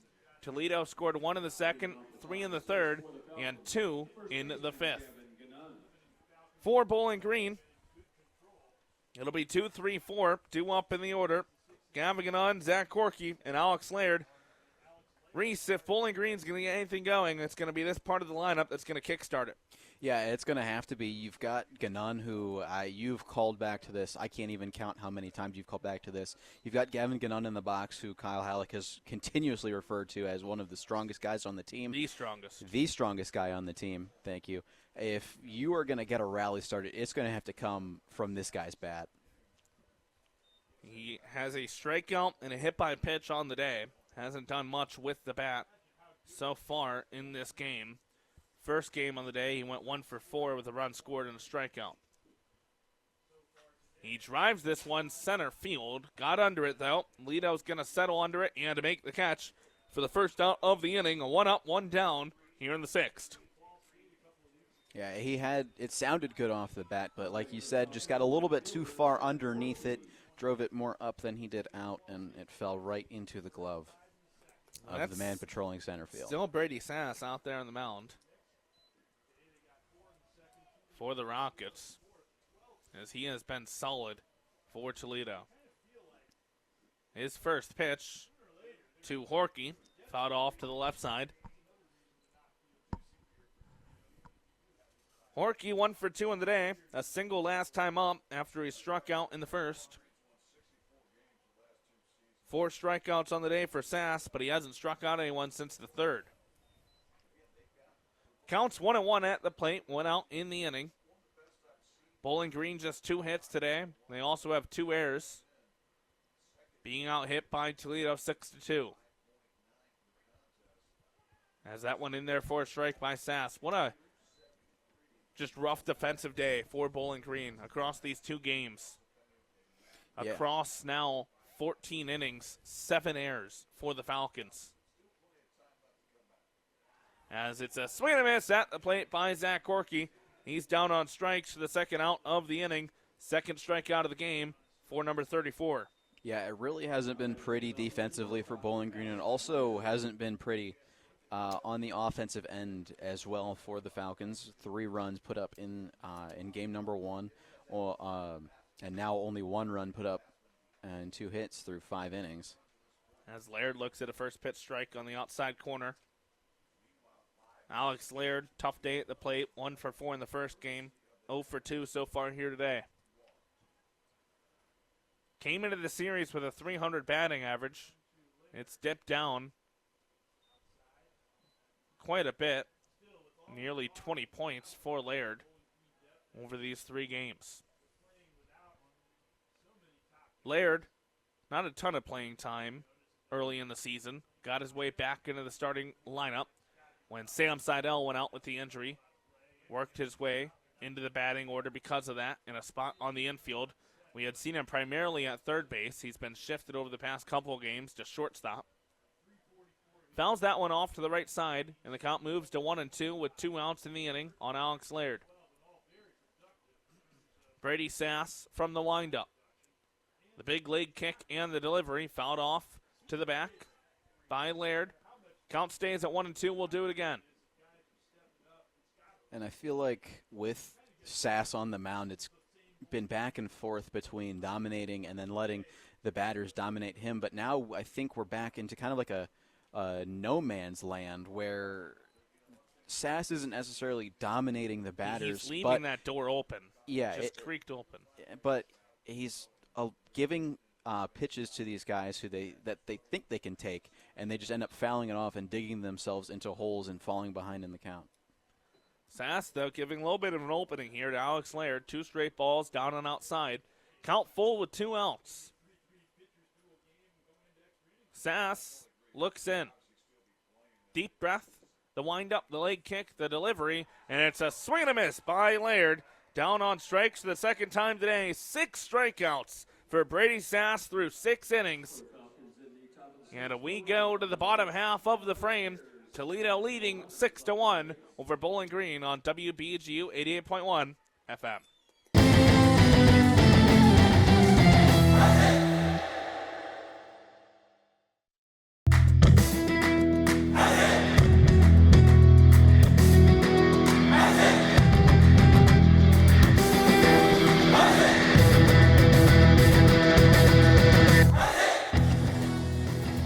To listen to replays of recent Falcon Media Sports Network's broadcasts, tune in to WBGU 88.1 FM every weekday morning from midnight to 3 a.m.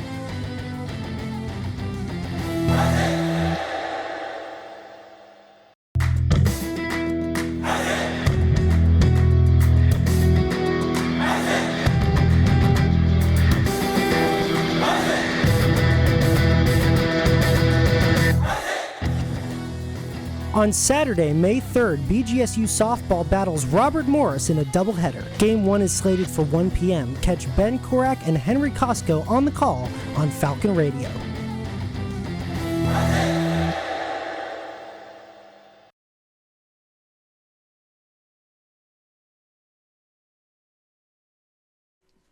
Six to 1, Toledo's lead over Bowling Green as we go to the bottom half of the 6th.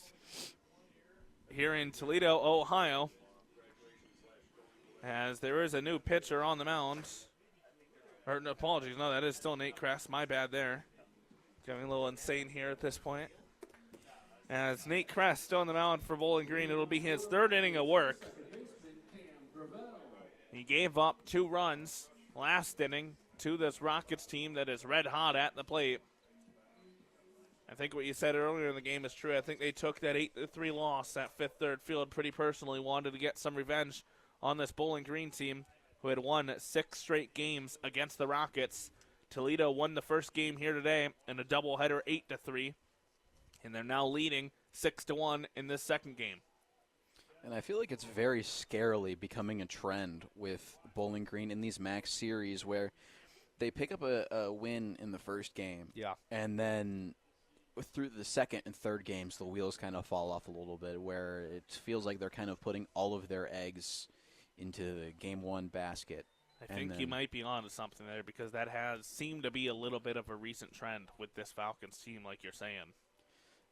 Like you have that last series against Eastern Michigan that ended in a sweep, but you look at Ball State, they win the opener on Thursday, excuse me, that was Easter weekend. You win the opener on Thursday, 6-4, and then you lose 23-18 and 16-12 in games 2 and 3. As it's now a full count on Cam Gravel. Well, think back of how big that Eastern Michigan series sweep is now. When you think about if that went the wrong way, let's say you lose that, you're already at 4 MAC series losses on the season, as Nate Kress gets Gravel looking on the outside corner. 4th strikeout of the game for Nate Kress, and his second looking. Back-to-back strikeouts dating back to last inning. But you think about, what if that Eastern Michigan series goes wrong? Where is this Bowling Green team, and how much harder is it for them, especially if you do end up losing this game? That would have been, 4 out of your last 6 lost against MAC opponents. So that sweep was huge for the Falcons, and you're not putting yourself at risk of missing the tournament, I don't think, but you're just delaying a chance to clinch it for yourself. We'll see if Eastern Michigan ends up falling in their game, as they're currently down 2-1. 3-1. The new correction there. So they're down to 3-1 in their game. So Bowling Green can still clinch that way with the loss from the Eagles. And that would be obviously it's great to clinch, but you want to clinch on a win. You don't want to. It's still a good feeling to clinch. Well, that's how they clinched last year, I believe. It was to Kent State. It was a loss to Kent State that they clinched with other conference action. So kind of be repeating history last year with that team that started so hot, 17-0 to begin conference play, and then trailed off as injuries started piling up. This one skied up by Herbert in the infield. Right chasing behind home plate and sliding to make the catch. Garrett Wright had to chase that one all over behind home plate and ends up making the catch sliding on the turf. Yeah, you mentioned it's hard to find a better defensive player in the Mid-American Conference than that backstop for Bowling Green and Garrett Wright, and you see it there on that play, trying to pinpoint where the ball is going to come down, the wind blowing it around the ball was skied up in the air, able to make a nice athletic sliding play for the second out of the inning. As Kress's first pitch to Konzak, down low for a ball. What a catch by Garrett Wright behind the plate. Maybe that's a little bit of energy that this Bowling Green team needs. Maybe that'll get the dugout a little energized. Have to wait and see. Kress also a chance here to work a 1-2-3 inning. For Konzak, still looking for his first hit of this game after 4 singles in the first game of the doubleheader. Ahead of the count for Konzak, 3-0. Now a strike thrown in by Kress, trying to work back into the count. I feel like with this Bowling Green team, one thing I've noticed over watching them over the last couple of years. As this one dribbled over to the right side, misfielded, bobbled by Curlis, but his throw to first in time as Gannad picked it out of the ground. That thought we'll have to wait just a second as we've reached the end of the 6th inning. Go to the top of the 7th. Toledo leading Bowling Green 6-1 here at WBGU 88.1 FM.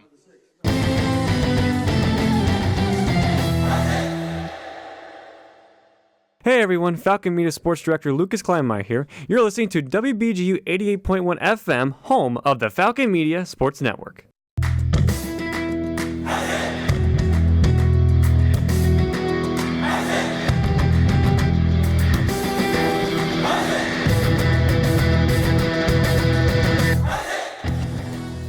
BGSU baseball starts a 3-game series against Northern Illinois on Thursday, May 15th. Falcon Media Sports Network's Tyler Kavelitz and Chaz McNeil will call the game starting at 2:45 on Falcon Radio. We've hit the 7th inning here at Scott Park. Toledo leading Bowling Green 6-1. See if the Bowling Green Bats can wake up. They're getting out hit by the Rockets 6-2.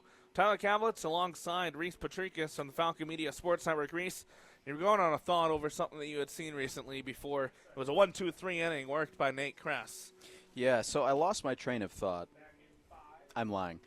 Yeah, so I was about to say. No. So what I've noticed over my 4 years with watching this BG team is that they are extremely susceptible to just like one play is like being all it takes to kind of fire them up. And like you mentioned, I was trying to build off of that defensive play behind the plate by Garrett Wright, where I feel like that is the kind of play that can certainly ignite this team, and they're really good at taking the momentum that they build on the defensive side and transferring that over onto offense. And I hope that's what we can see here. I want to believe that's what we can see here as we begin the top of the 7th frame. We'll see. Leading things off will be Braden Curlis. You'll then go to Carter Motice and Cannon Parker, 5, 6, 7 in the order. And I said this earlier when you reached the 2, 3, 4 in the order back in the 4th, but now with the innings left, you're looking, you're Bowling Green, you're down to 9 outs. If you're going to start something, you got to start it quick. And there is swing and a miss at the plate to begin the at-bat for Curlis. There's a new man on the mound for Toledo. There's indeed the end of Brady Sass's day. He ended up going 6 innings and gets 6 strikeouts in those 6 frames. The new guy on the mound for Toledo is R.J. Shunk, a 6'7" southpaw junior from Swanton, Ohio, not too far down the road. 4.40 ERA this season in 14 appearances. Started 3 games, pitched 28 2/3 innings, striking out 30 compared to 13 walks. As it's flown up to the right side by Curlis, settling under it, the first baseman Cahill makes the catch for the first out of the inning. Curlis has the only RBI of the day for Bowling Green. Just 1 hit in the game. Brings up Carter Motice. He's still searching for his first hit. R.J. Shunk, 2-time All-State honoree in high school. Last pitched Wednesday, got the save, an inning pitched, a walk, a strikeout, only faced 4 batters. 5 of his past 6 appearances have been scoreless for R.J. Shunk. First pitch ball to Carter Motice.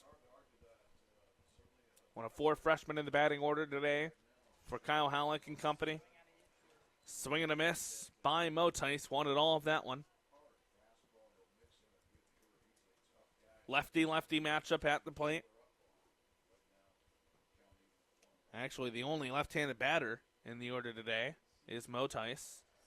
Usually have Tackett's in there, but of course not in the game after going down with the injury yesterday at Fifth Third Field. 2-1 the count on Carter Motice. The big left-hander comes set, takes a deep breath. Now Shunk delivers to the plate. Down the middle with the fastball. Count moves to 2-2. I feel like we're starting to see a little bit of desperation from these Bowling Green batters where you're down 5 runs. You've got they're almost trying to make it all up exactly in one pitch exactly. And try to hit it out for 5 runs. As it's dribbled over to second, fielded cleanly by the second baseman. And it's thrown over to first there by Gravel for the second out of the inning.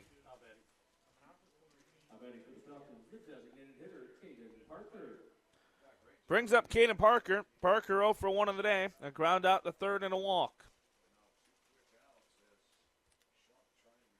Looking to continue this inning. Shunk looking to work a 1-2-3 frame in his first inning in relief. First pitch to Parker inside for a ball. Caden Parker, senior outfielder, Westland, Oregon native. Second year with the Falcons.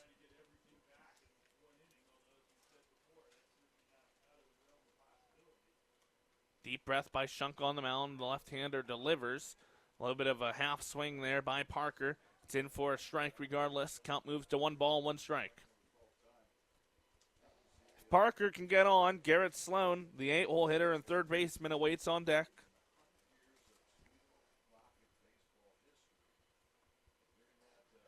The 1-1 pitch found to the back by Parker. The only hits today for Bowling Green, coming a single by Zach Corky in the 4th, and before that a single by Braden Curlis in the second, apologies. Caden Parker's reached on a walk. Gavin Unn's been hit by a pitch. And Carter Motice has reached on a fielder's choice. Outside of that, there's been no offensive production by Bowling Green. This one popped up to the right side, just out of reach of the first baseman, Cahill, who was chasing after it by that fencing before it hits the grass hill just to the right of the fencing in the out-of-play territory. Hill kind of acting as a separation between the baseball field here and the softball field over to the right.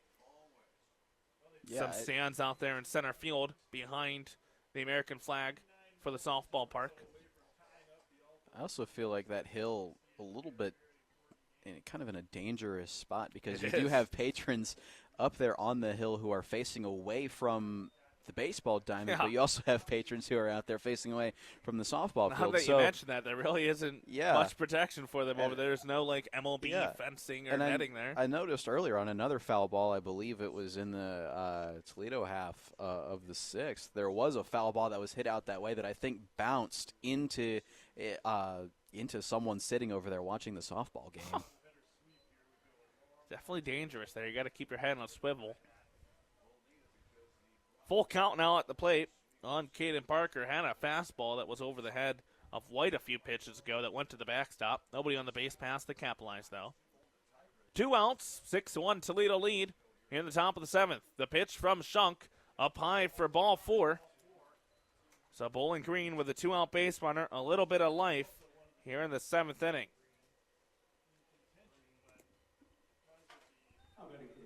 And now you've got a guy on base, and we've seen throughout Game 1 and also the first innings of this game, where whenever you get a guy on base, they haven't really been able to do anything with that. We've seen quite a few runners continue to be left on the base paths for Bowling Green.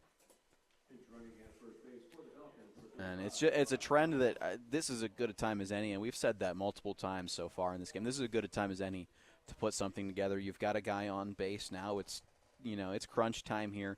You're in the 7th inning. It's time to start stringing some stuff together. You've got a guy on. Get him into scoring position. It feels like it's been forever since the last time we saw someone wearing that brown jersey past first base. As at the plate is Garrett Sloan.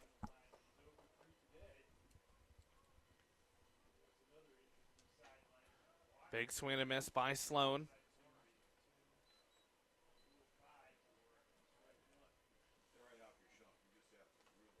Bowling Green trying to get anything going here in this 7th inning, try to cut away at this deficit. As this one foul to the back. And again, like we've noticed, we've seen some desperation hacks, and they just have to realize down in the box that you're not going to be able to make up 5 runs with one swing. You've got to take it pitch by pitch, at bat by at bat. Brock Amlung pinch running for Bowling Green over at first. Check swing at the plate, did not go around.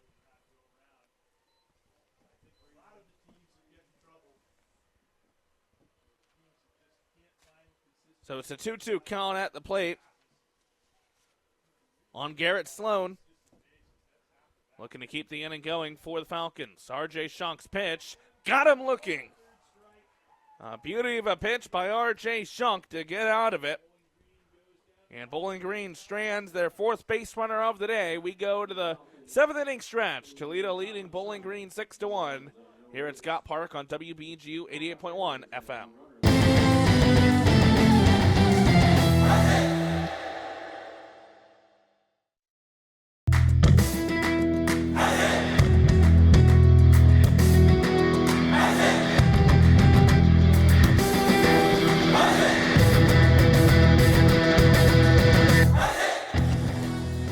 Bowling Green women's track and field heads up to Ann Arbor, Michigan to participate in the Len Paddock Open on Friday, May 9th. Check out Holden Ruck's recap of the event on bgfalconmedia.com.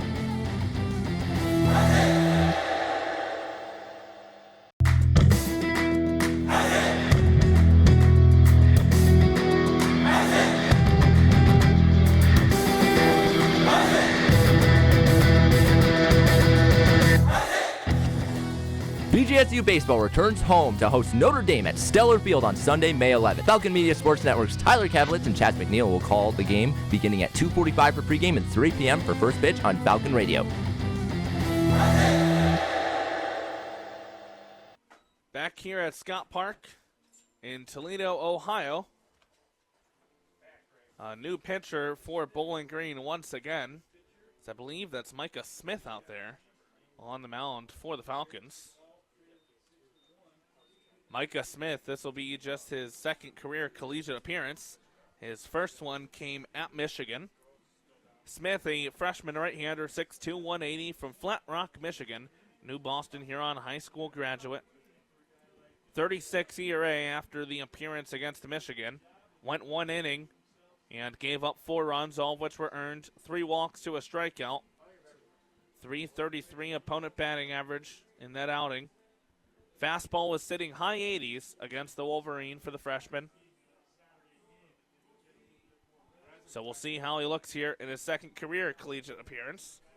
And for Toledo, their starter, Brady Sass, went 6 strong innings. Can you give us the final line for Sass now that he's officially been relieved? Yeah, across those 6 strong innings, faced 22 batters.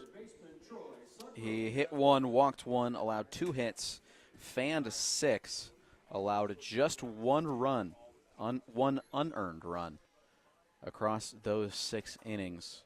Really strong day for Sass,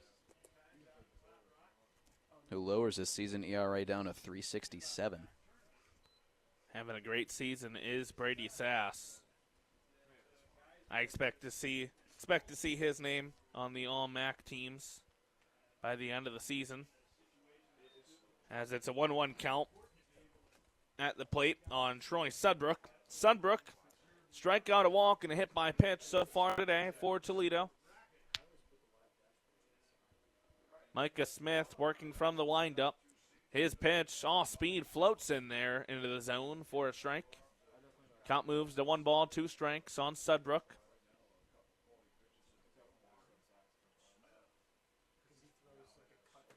Kyle Howlett giving Micah Smith an opportunity here to get some more Division I experience, as this one floated high into left field.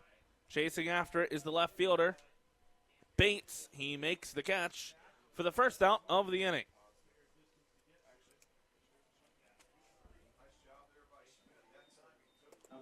That'll bring up Charlie Shulvin, the pitch magnet. 2 hit by pitches in the singles so far in this game for Shulvin. Went 1 for 3 in the first game today with a couple of hit by pitches. As for the course,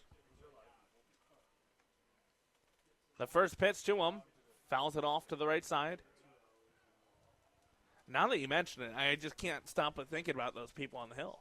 Yeah, about the foul balls. Every time you see a foul ball fly off to the right, that's what you're going to think of. That is such an unprotected spot. It is, and it's actually kind of like a trust experiment over there, because the people facing opposite ways their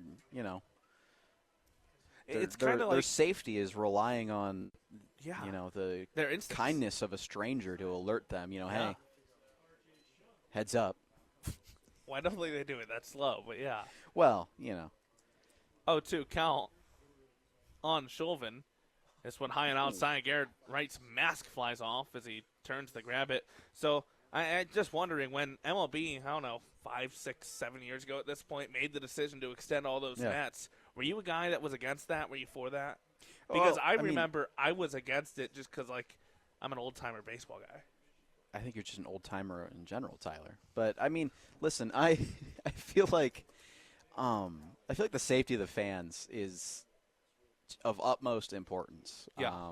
And you can't have guys scorching balls foul off to the right with nothing to deter it between that and a fan who, as much as we all, no one wants to admit it, but there are certain times where you'll maybe get a little bit too invested in your phone at a ball game just because there's something else going on in the world. The pace of the game or something else. That grabs your attention, and you're not paying 100% undivided attention to what's going on. And without that netting there, you've got your face in your phone, and here comes a screamer that was laced foul, and all of a sudden you're wearing that pitch. And you're in the hospital next thing you know. Exactly. I was against it, but I will say I've grown over to understand it over the past few years. And I can understand where you come from in that sense, but also you do have to factor in people don't want to spend hundreds of dollars to go get close to the field at a baseball game and then spend thousands of dollars for a hospital stay. That's fair. It's a long at bat here with Charlie Chauvin still at the plate. It's a full count for him. He's fouled off a few pitches during our discussion. Still just one out in the inning. The guy that what? Oh, is he? Well, that's good news. Yeah, well, I don't think the people at home listening know exactly what the good news is, but yeah, I don't know if they can. They might hear me talking to Kay. They might hear me talking to myself. I don't know. The guy that fell off the 21-foot wall in Pittsburgh is awake. So that is good news. Didn't know his status for a few days there, as he's a college student, I believe.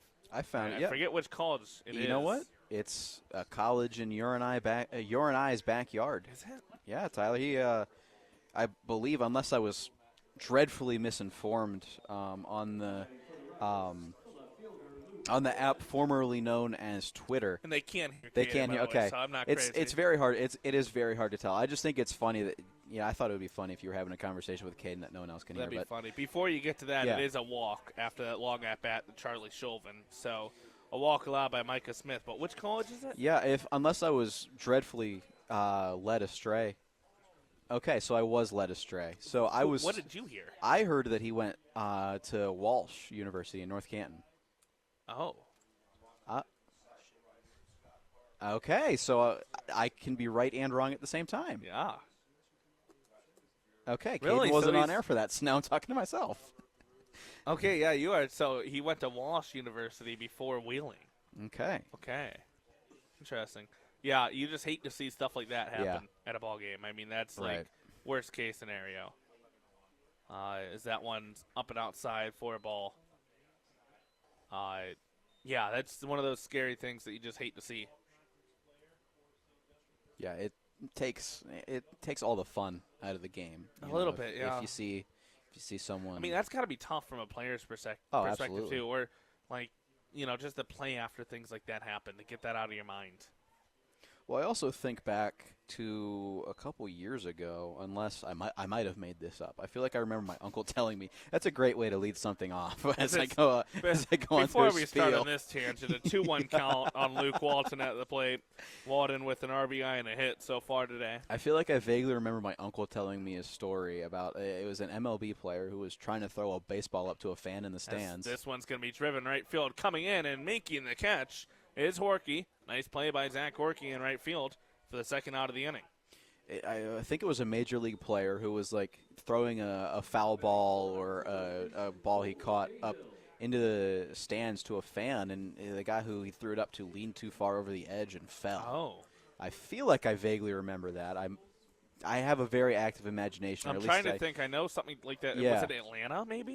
It might have been. I was thinking it could have been Texas. But I think there was a fall in Atlanta a few years ago that I think that person did pass away. I can't remember exactly. Georgia Dome is what we're hearing. Maybe we have no clue what we're talking about. Yeah, I just think neither of us know what we're talking about, and that's okay. One of us could be right. Maybe we're both wrong. Who knows? 0-1 count now on Cole Cahill. Cahill 4 RBIs on the day, having a tremendous game at the plate. Went 1 for 5 with an RBI in the first game. So 5 runs batted in across the 2 contests for the first baseman for the Rockets. 2 outs in the inning. In this bottom of the 7th, 6-1 lead for Toledo. The pitch from the freshman Micah Smith comes inside for a ball.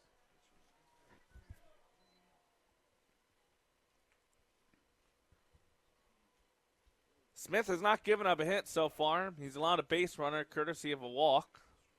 He's gotten 2 flyouts, 1 to left, 1 to right. Micah Smith's next pitch fouled off to the left side. No hill over on that side. No, there's not. I believe is that the training facility for baseball and softball. Yeah. I believe is what that is walking in, so. No stands over there behind that Toledo dugout.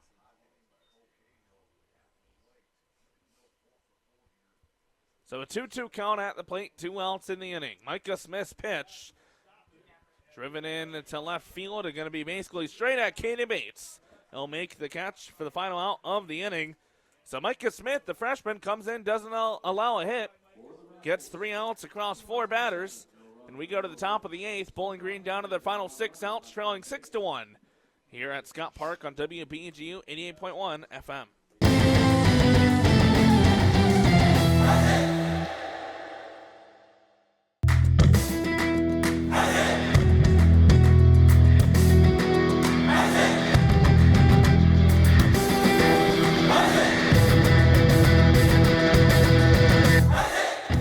BG Baseball plays their final game of the regular season against Northern Illinois on Saturday, May 17th at Stellar Field. Join Falcon Media Sports Network's Tyler Cavalitz and Chaz McNeil beginning at 12:45 for pregame and 1 p.m. for first pitch on Falcon Radio.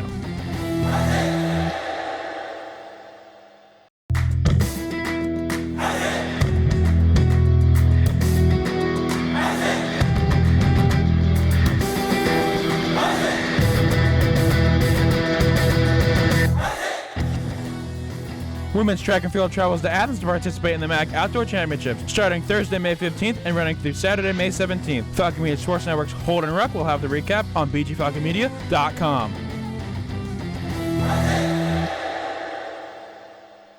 Back here at Scott Park, we go to the 8th inning. Bowling Green down to their final 6 outs, trailing 6-1 against Toledo in this rubber match for the Battle of I-75 series. Tyler Cavalitz alongside Reese Patricus for the Falcon Media Sports Network. Northern Illinois with a 7-1 lead over Eastern Michigan in the 3rd inning. Bowling Green can get into the MAC tournament, get that berth with an Eastern Michigan loss or a win against Toledo. The win not looking crazy likely at this point, down by 5 with 6 outs remaining, but that Eastern Michigan loss looking a lot more likely for the Falcons. And that's how they got in last year, as we mentioned earlier on the broadcast. Lost to Kent State, but some other action around the conference got them in the tournament last season. Yeah, like we mentioned earlier, you will take your entrance into postseason play any way that you can, and obviously, again, like I said, just to call back to what I said, you would rather do it, rather clinch that on a win. But again, postseason play is postseason play. It doesn't matter how you get there or what seed you are, you make it, and it's a win regardless. Brings up Caden Bates to lead things off. Bottom of the order, then top of the order with Garrett Wright and Gavin due up. First pitch misses for a ball from R.J. Shunk, the big southpaw, to Caden Bates. Shunk's next pitch, right down Broadway for a strike.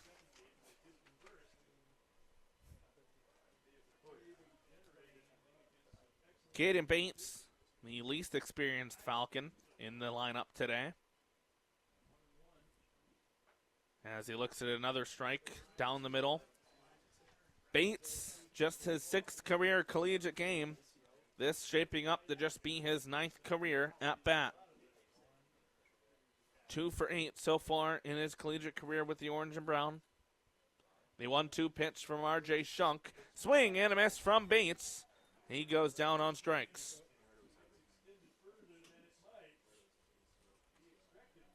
Second strikeout of the day for Shunk. And overall, the 8th strikeout of the day for Toledo pitchers. Brings up Garrett Wright. Wright came into MAC play, or came into this series with a .483 batting average in MAC play, a .593 on-base percentage, and a 1.346 OPS all in MAC play, leading the conference. has not had the greatest of series. This one. 1 for 4 last game, 0 for 3 so far in this one. Went 5 for 10 with 4 runs batted in against Toledo last year. 9-game hitting streak at risk of losing it here. And he'll continue it. Hits it into right center field. Big turnaround first. Garrett Wright with his first hit of the day. Continues the hitting and on-base streak. As Bowling Green's got a 1-out base runner on Wright's first hit of the day. A single into right center field. That'll bring up Gavin Gannon. Yeah, and this is where you can finally start that rally. You had a guy on base in the top of the 7th. It didn't work out in your favor, but now you've got Garrett Wright on, who is a threat to steal at all times. 6 stolen bases on 8 attempts coming into today.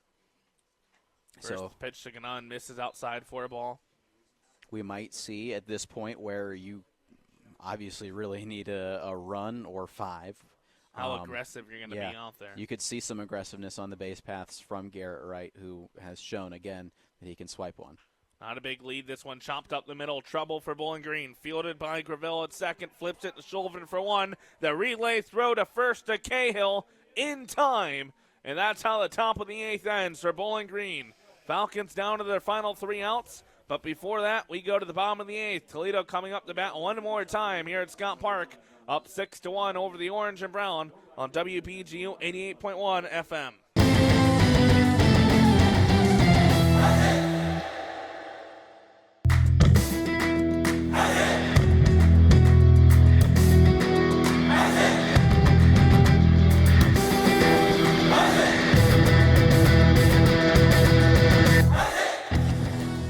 BG Women's Track and Field heads to Columbus, Ohio for the Jesse Owens Classic on Friday, May 2nd and Saturday, May 3rd. Check out the recap of the event by Falcon Media Sport Network's Artie Abrego on bgfalconmedia.com.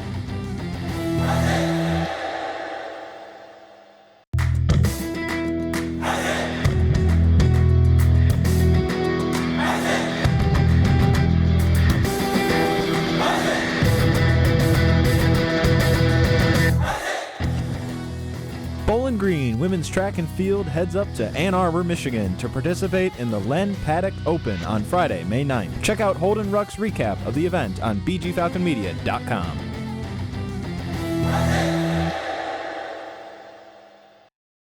Bottom of the 8th between Bowling Green and Toledo here at Scott Park. The Rockets above the Falcons, 6-1. Bowling Green down their final 3 outs, but Toledo gets another crack at it to try to extend the lead and make it even harder for the Orange and Brown. Tyler Cavlitz alongside Reese Petrikis from the Falcon Media Sports Network. Reese, what do you want to see out of Micah Smith on the mound in this Bowling Green defense before the bats come up to bat? Yeah, I think just a continuation of what happened there in that last inning. Smith, he as soon as my live stats reload, pardon me, he did a really good job in that 7th inning. He only allowed 1 base runner in the form of a walk in Chauvin. He didn't get any strikeouts, but he allowed the ball to get put, out into the outfield, but just into the right spots to where the outfielders could make good plays on it defensively. Smith faced 4 batters. You go over there? It's been a long day, Tyler. I tell you what. The only issue is he faced those 4 batters and wasn't super efficient with them. He threw 22 pitches in the 7th inning. But the big thing is he didn't allow a hit, only 1 walk. Just he's got to cut down on pitching around some of these guys and really start attacking the hitters. Facing the bottom of the order here, 7, 8, 9, and Braden White, Luke Lido, and Cam Gravel. First 2 pitches are strikes in there to Braden White. As Micah Smith still working from that windup. This one foul tipped at the plate. So Braden White going to stay alive. I think he just barely got a piece of that one. Yeah. That almost looked like one of those, like backyard wiffle ball where you foul tip it and you claim that you foul tipped it. And no one believes you, but you keep claiming that you foul tipped the ball.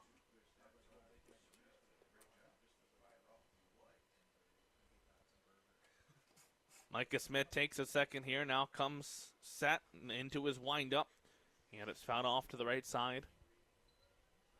You look at where the RBI production has come from in this game, and it's all from hitters 5 and down. Luke Walden, 5-hole, has 1. Cole Hill in the 6-hole has 4. And Braden White up at the plate in the 7-hole also has an RBI.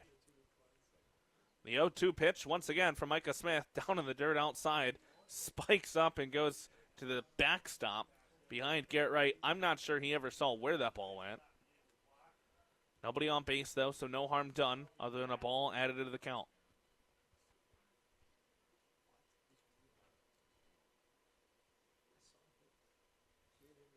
Smith's next pitch, outside for a ball.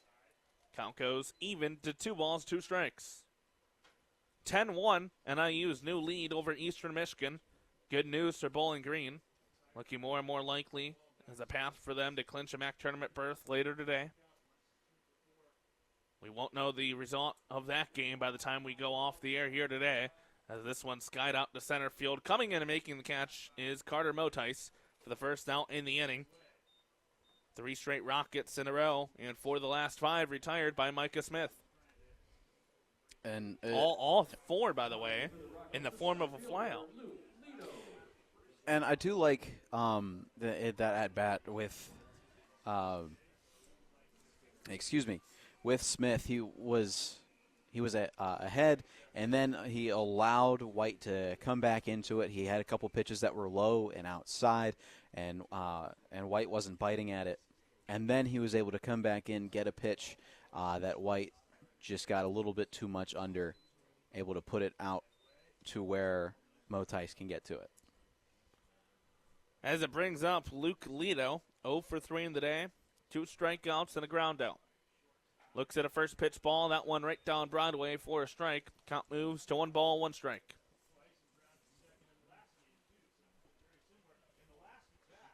Micah Smith standing really far towards the first base side of that rubber on the mound. As he misses with the off-speed, count moves to 2-1 on Lido. Smith's next pitch fouled off at the plate by Lido. Count goes even once again, this time 2 balls, 2 strikes. 1 out in the inning. Smith looking to retire his 4th straight Rocket.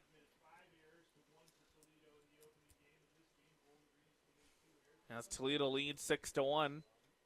Doubled in hits against Bowling Green once again, 6-3. They led the Falcons in hits 10-5 in the win earlier today. Full count now at the plate, 3 balls, 2 strikes.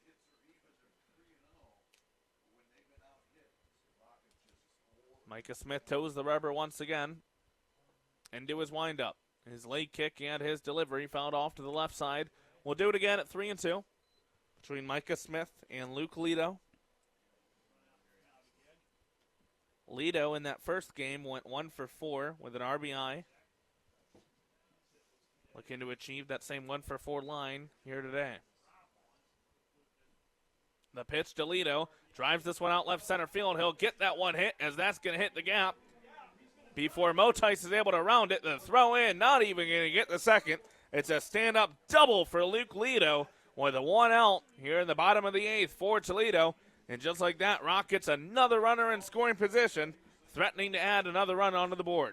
And if my scoring is correct, Tyler, I believe that's the first extra base hit of the game for Toledo. There was one back in the 5th with Cahill that looked like it could have been scored as a double, but they called it a single, and then he advanced to second on an error. Correct. So I believe that is the first extra base hit of, you are correct on that the evening.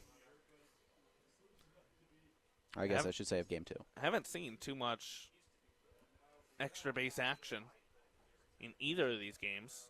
Haven't seen a ball go over the fence, most notably in fair territory. Pine trees remained untouched from left center to far right corner. Strike into Gravel. First hit allowed of the outing by Micah Smith. This one misses down and inside for a ball. 1-1.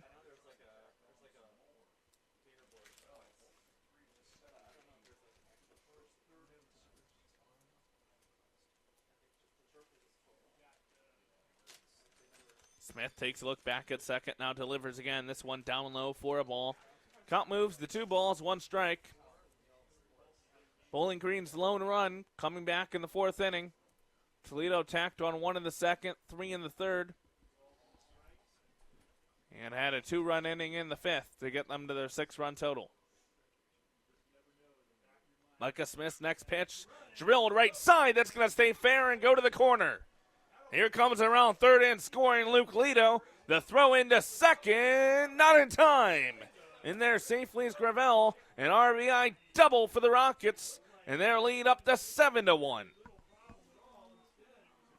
Good hit there by Gravel. He saw a pitch he liked. He took it for a line drive ride over the outstretched glove of Gavin Gannon, able to roll right into second. And how about that, Reese? Go from no extra base hits for the Rockets a couple of at-bats ago to now back-to-back extra base hits. And goes to the top of the order now with Caleb Herbert. If Coach Halleck were to choose to go this route, there is a righty warming up in the pen, but I don't know if there's really any reason to expend another arm in this game unless things get really, really ugly here with Micah Smith. Yeah, you want to kind of toe that line. You want him to get experience. You also just don't want to shatter his confidence. Exactly. If you were to get in a crazy situation like that. Especially with the way, everyone knows how much of a mental game baseball is, especially on the pitching side. So, you don't want to leave, especially a young guy out there for too long where it could potentially derail. The 1-1 pitch to Herbert, fouled off to the right side. Count moves to 1 ball, 2 strikes.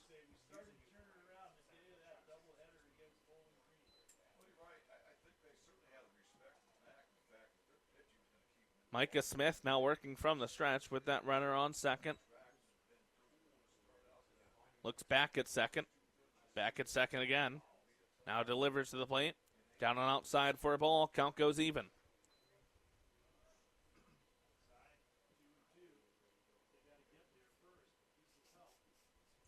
Smith slowing things down on the mound. Herbert, the right-hander, awaits.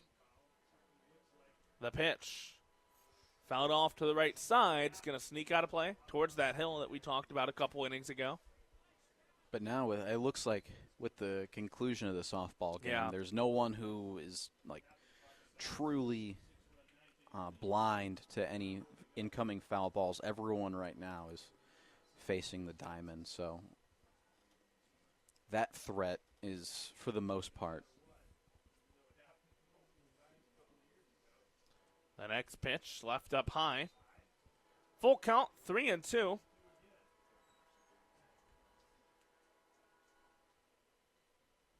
Still just 1 out in the inning. Herbert looking to reach base for the first time today. He's 0 for 4 with 3 strikeouts in this game. The pitch popped up, shallow right field. Settling under it is Gavin Gannon, the first baseman. Gannon, Curlis, and Horkey were all there in a Bermuda triangle, and it's Gannon who makes the catch for the second out of the inning. And Horkey was charging that ball hard. I thought there was a possibility that he could crash in to one of Curlis or Gannon and result in the ball finding the outfield grass, or I guess maybe that was deep enough to touch the grass, otherwise it would have been turf, but I thought there was a chance that someone was getting mowed over there because Horkey is certainly not a small fella. He is not. Neither is Gannon. That brings up Caden Konzak. This one in the turf. Nice stop, though, by Garrett Wright behind the plate.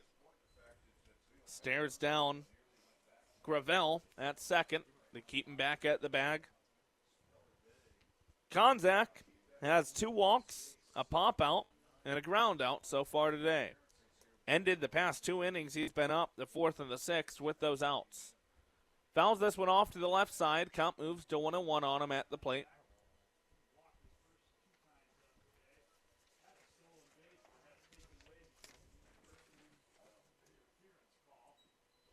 Caden Konzak, the senior outfielder from Lewis Center, Ohio.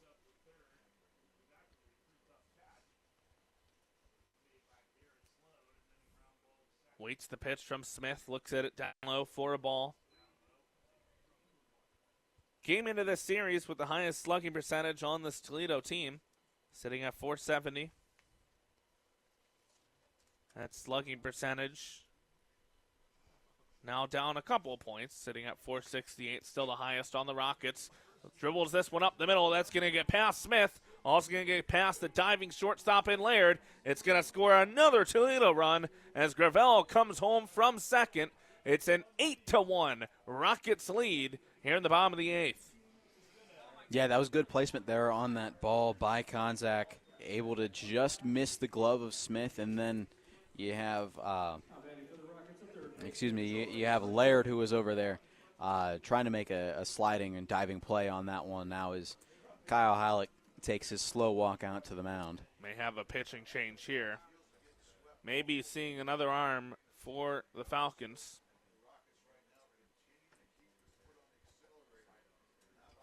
No signal just yet. Kyle Halleck having a talk with Micah Smith. The bullpen arm looking on in the corner. Still no signal. Halleck's going to leave him out there for at least one more batter here. See if he can get the job done in the eighth and get the bats up one last time in the ninth. Micah Smith has a runner on first, and he'll be facing Troy Sudbrook. Sudbrook does not have a hit today. A strikeout, a walk, a hit by pitch, and a flyout.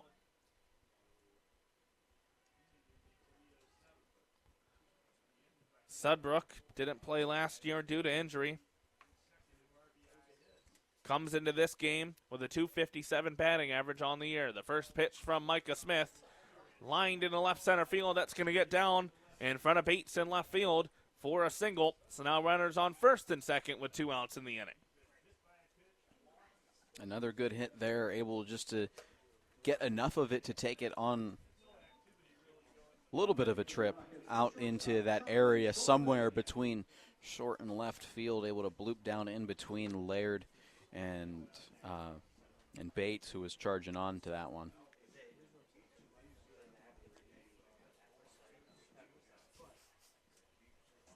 Now Micah Smith with 2 outs still will face Charlie Shulvin. Shulvin's reached base all 4 times, 2 hit by pitches, a walk, and a single. Looks at a first pitch strike. Smith worked a really clean 7th, getting hit around a little more here in the 8th. As this one popped to the right side, chasing after it, Gavin, and none just out of his reach in foul territory. Usually in Bowling Green, you're expecting to run close to the pitcher's mound in play. Almost looked like he was pulling up just a little bit, like almost expecting that he was going to run into a pitcher's mound. It's out of play here in Toledo, and it's just out of his reach.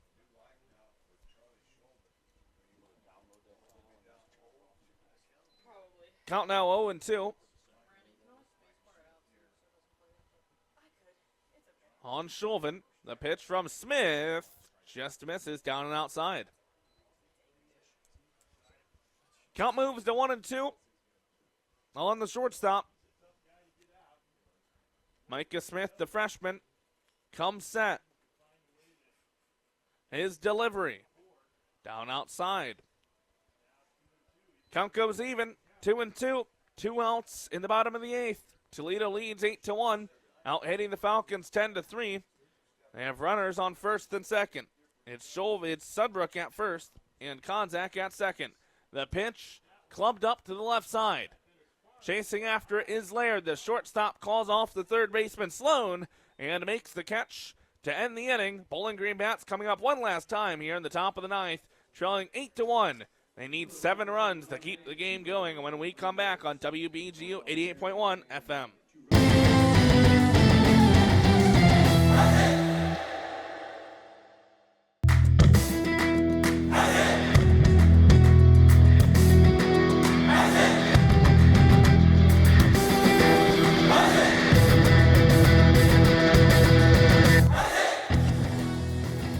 To listen listen to replays of recent Falcon Media Sports Network's broadcasts, tune in to WBGU 88.1 FM every weekday morning from midnight to 3 a.m.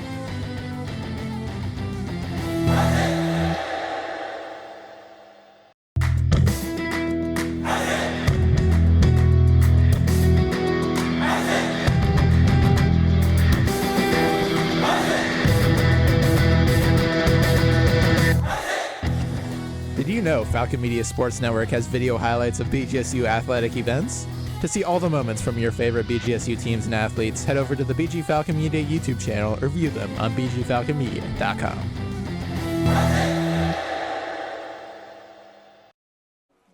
New pitcher on the mound for Toledo is Logan Jones. This is the guy that we've already seen. Right-handed senior in Jones. We saw him yesterday in the 5th-3rd field game against Bowling Green. Well, you and Jazz McNeil saw him. I just heard about him. You did hear. You were the board operating that game. So he's an arm that Bowling Green's already seen in the series. The senior right-hander from Milton, Georgia. 6'3", 200. So he'll come in and try to close out the last inning against Bowling Green. Due up for the Falcons, Zach Corky, Alex Laird, Braden Curlis. 3, 4, 5 in the order. We'll see if Bowling Green has any life left in them in the bats. 7 runs is what they need to keep the game going here in the top of the 9th. Do have an update with that Eastern Michigan game. 12-1, the new lead for Northern Illinois. Eagles have thrown 70 more pitches than the Huskies, and it's currently in the 4th. So it could be a run roll situation there. But again, that game will end after this one does. So we won't know for sure if Bowling Green clinches a MAC tournament berth today, but all signs pointing towards it with that result. Horky clubs this one right field. Settling under it, the right fielder Konzak makes the catch for the first out of the inning. Bowling Green down to 2. And Tyler, I will just kind of throw out there that, like you mentioned, Bowling Green did face off against Logan Jones in yesterday's matchup at 5th-3rd field. He pitched 2 innings. He did allow 4 earned runs on 3 hits. So he's someone who BG did beat up on a little bit yesterday. Almost feels like a case where Einstettel and the Rockets trying to get a little confidence back in Jones here. Give him an inning of pitch. First pitch ball to Alex Laird. His next one down and outside also misses. Laird 0 for 3 in the game. 2 strikeouts and a pop out to short. Came in to this series with a batting average of 300.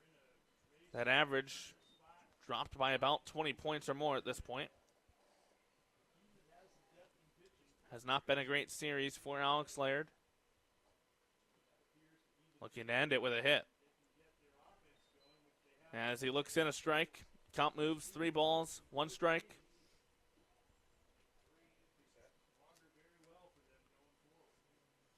Laird awaits the next pitch from Jones. Drives this one center field, but basically straight towards Lido. He takes a few steps back and makes the catch. Bowling Green down to 1 final out.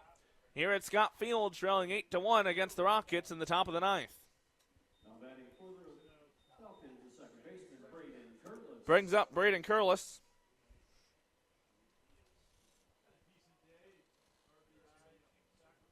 Curlis on the day. 1 for 3. His lone hit, an RBI single back in the 4th. Or apologies, an RBI flyout, a sac fly back in the 4th. His single came in the 2nd. Last time up, he popped over to first for the first out of the 7th inning.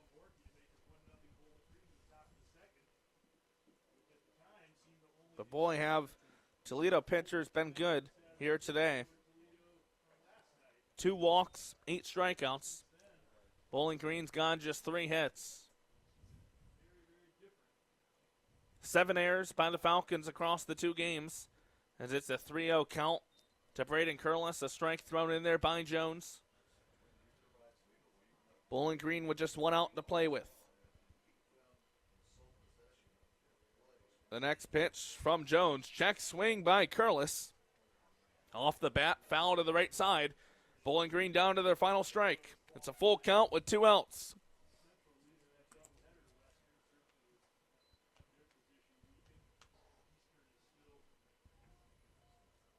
Logan Jones looks in, now delivers to the plate. Foul to the back by Curlis. Stays alive.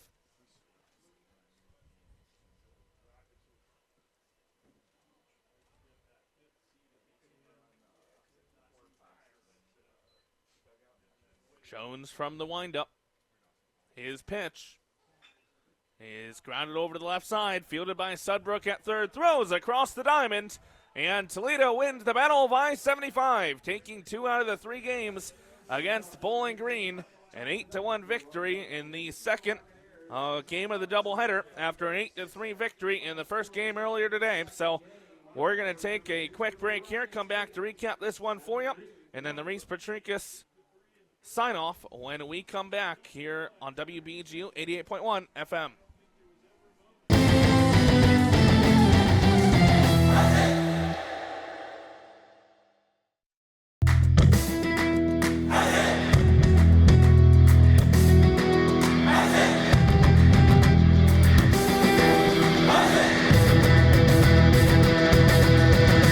The MAC Baseball Tournament will take place from May 21st through May 24th in Avon, Ohio. Falcon Media Sports Network's Tyler Kaplitz and Chaz McNeil will have it called every BGSU game while also providing coverage for every game on the BG_FMSN account on Twitter X.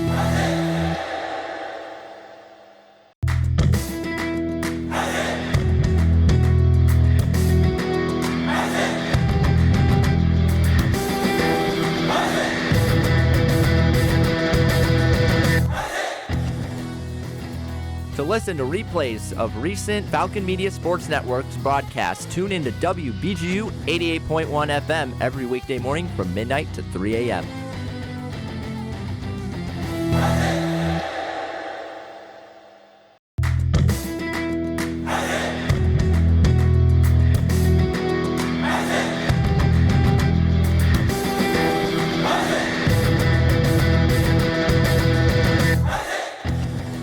BGSU Baseball starts a 3-game series against Northern Illinois on Thursday, May 15th. Falcon Media Sports Network's Tyler Kaplitz and Chaz McNeil will call the game starting at 2:45 on Falcon Radio.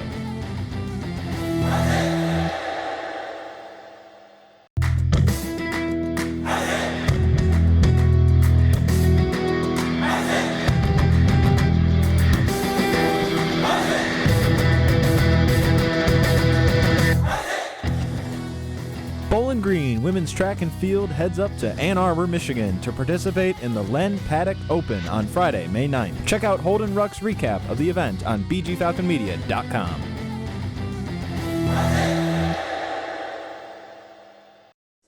Back here at Scott Park, Bowling Green loses both of the games of the doubleheader against Toledo. The Rockets take both to take the series. 8-3 winners in the first game earlier today, 8-1 today in the second game. 7 errors committed by Bowling Green across the 2 contests. In this game, Landon Williman takes the loss.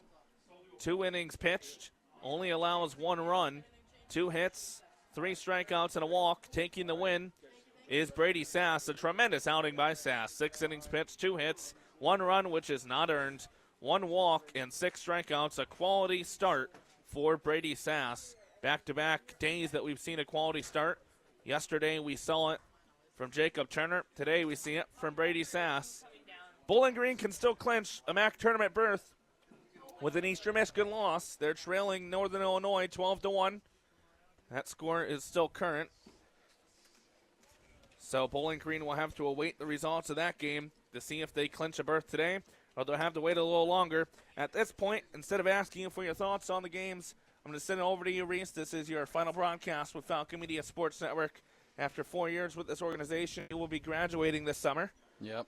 You were here since day 1 of your freshman year when it was BGRSO with Bowling Green Radio Sports Organization. So the floor is yours. Yeah, so I guess I did tell you that it was since day 1 of freshman year, but also it was like I'll give you some credit because I did mislead you there. I did tell you the wrong thing. I first showed interest the very first day I was on campus, or maybe it was the second day when, I don't know if you did this, Tyler, or Kurt Leidy, our photographer, who's sitting to my right. I don't know this happened for either of you guys, but our second day on campus, I believe, they had like a little showcase for people in their majors where you'd go to the headquarters, I call it, but the school for whatever your major is, and they'd kind of talk to you about what it has to be offered. And well, I heard about BGRSO from that. I reached out to Brandon Lowe, who was the sports content director my freshman year, and met with everyone and decided that it would be a great spot to kind of figure out what I wanted to do, because when I first got to BGSU, I really had no idea what I wanted to do with my life, right? I had kind of just picked the journalism choice because I was like, well, I want to do something in sports, but I don't know exactly what I want to do in sports. But I like writing, so I figured I might as well try it. And so I find out about BGRSO. I get taken under the wing by an incredible mentor in Zach Smith, who's out in Oklahoma right now. I know he's not listening, but I get taken under the wing of Zach Smith, incredible guy. I owe most of my career to him. It's the BGRSO and Falcon Media Sports Network has opened the door to so many things in my life. It's allowed me to meet so many incredible people, like this man sitting in front and slash below me, and Tyler Kavelitz, and Lucas Kleinmeyer, and Brandon Lowe, and Steve Iwanek, and Zach Smith, and so many other people who I can't think of off the top of my head right now, because there's just so many people who I have met through my time at BGSU, and you don't know. I don't know. You don't know. Nobody knows exactly where their path is going to take them. But wherever it goes, I know it'll be because of the things that I have learned in my 4 years here on campus. And, Kurt, I think you're a freshman, right? Or you're going to be a sophomore? Yeah. So I know you and I do, slightly different things. And the people, if anyone's still listening at home to my spiel, obviously you can't hear Kurt, but, I mean, do the most you can, and Tyler's giving me the wrap-up signal. So, yeah. So, I mean, I owe basically everything. All of my experience that I've had over the last 4 years can be attributed straight back to BGRSO and Falcon Media Sports Network. Learned so many great things, been introduced to so many amazing people and awesome opportunities, and I simply cannot thank enough Carl Smith and Lucas Kleinmeyer and Brandon Lowe and Steve Iwanek for the opportunities that they have given me to realize my dream of talking about sports for a living. And Tyler, I'd like to thank you for giving me this opportunity. I know you want to go talk to Coach Halleck, so I will turn the floor back over to you to carry us into the sign-off. Well, actually, you've done a great job. Look forward to seeing what you do for the rest of your career. I usually do the sign-off. I want to first thank, though, Caden Knapp back in the studio for board operating this, Noah Seeley, who's going to be writing the game. Both of these doubleheader, bgfalconmedia.com. Go check out that recap. And Kurt Leidy for taking some photos for Game 2. But your last broadcast, take us home.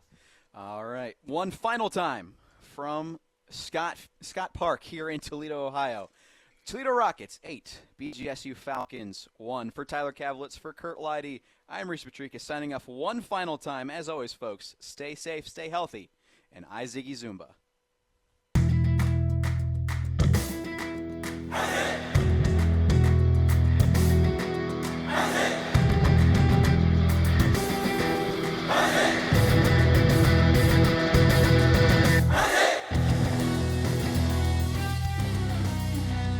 This broadcast has been a Falcon Media Sports Network production.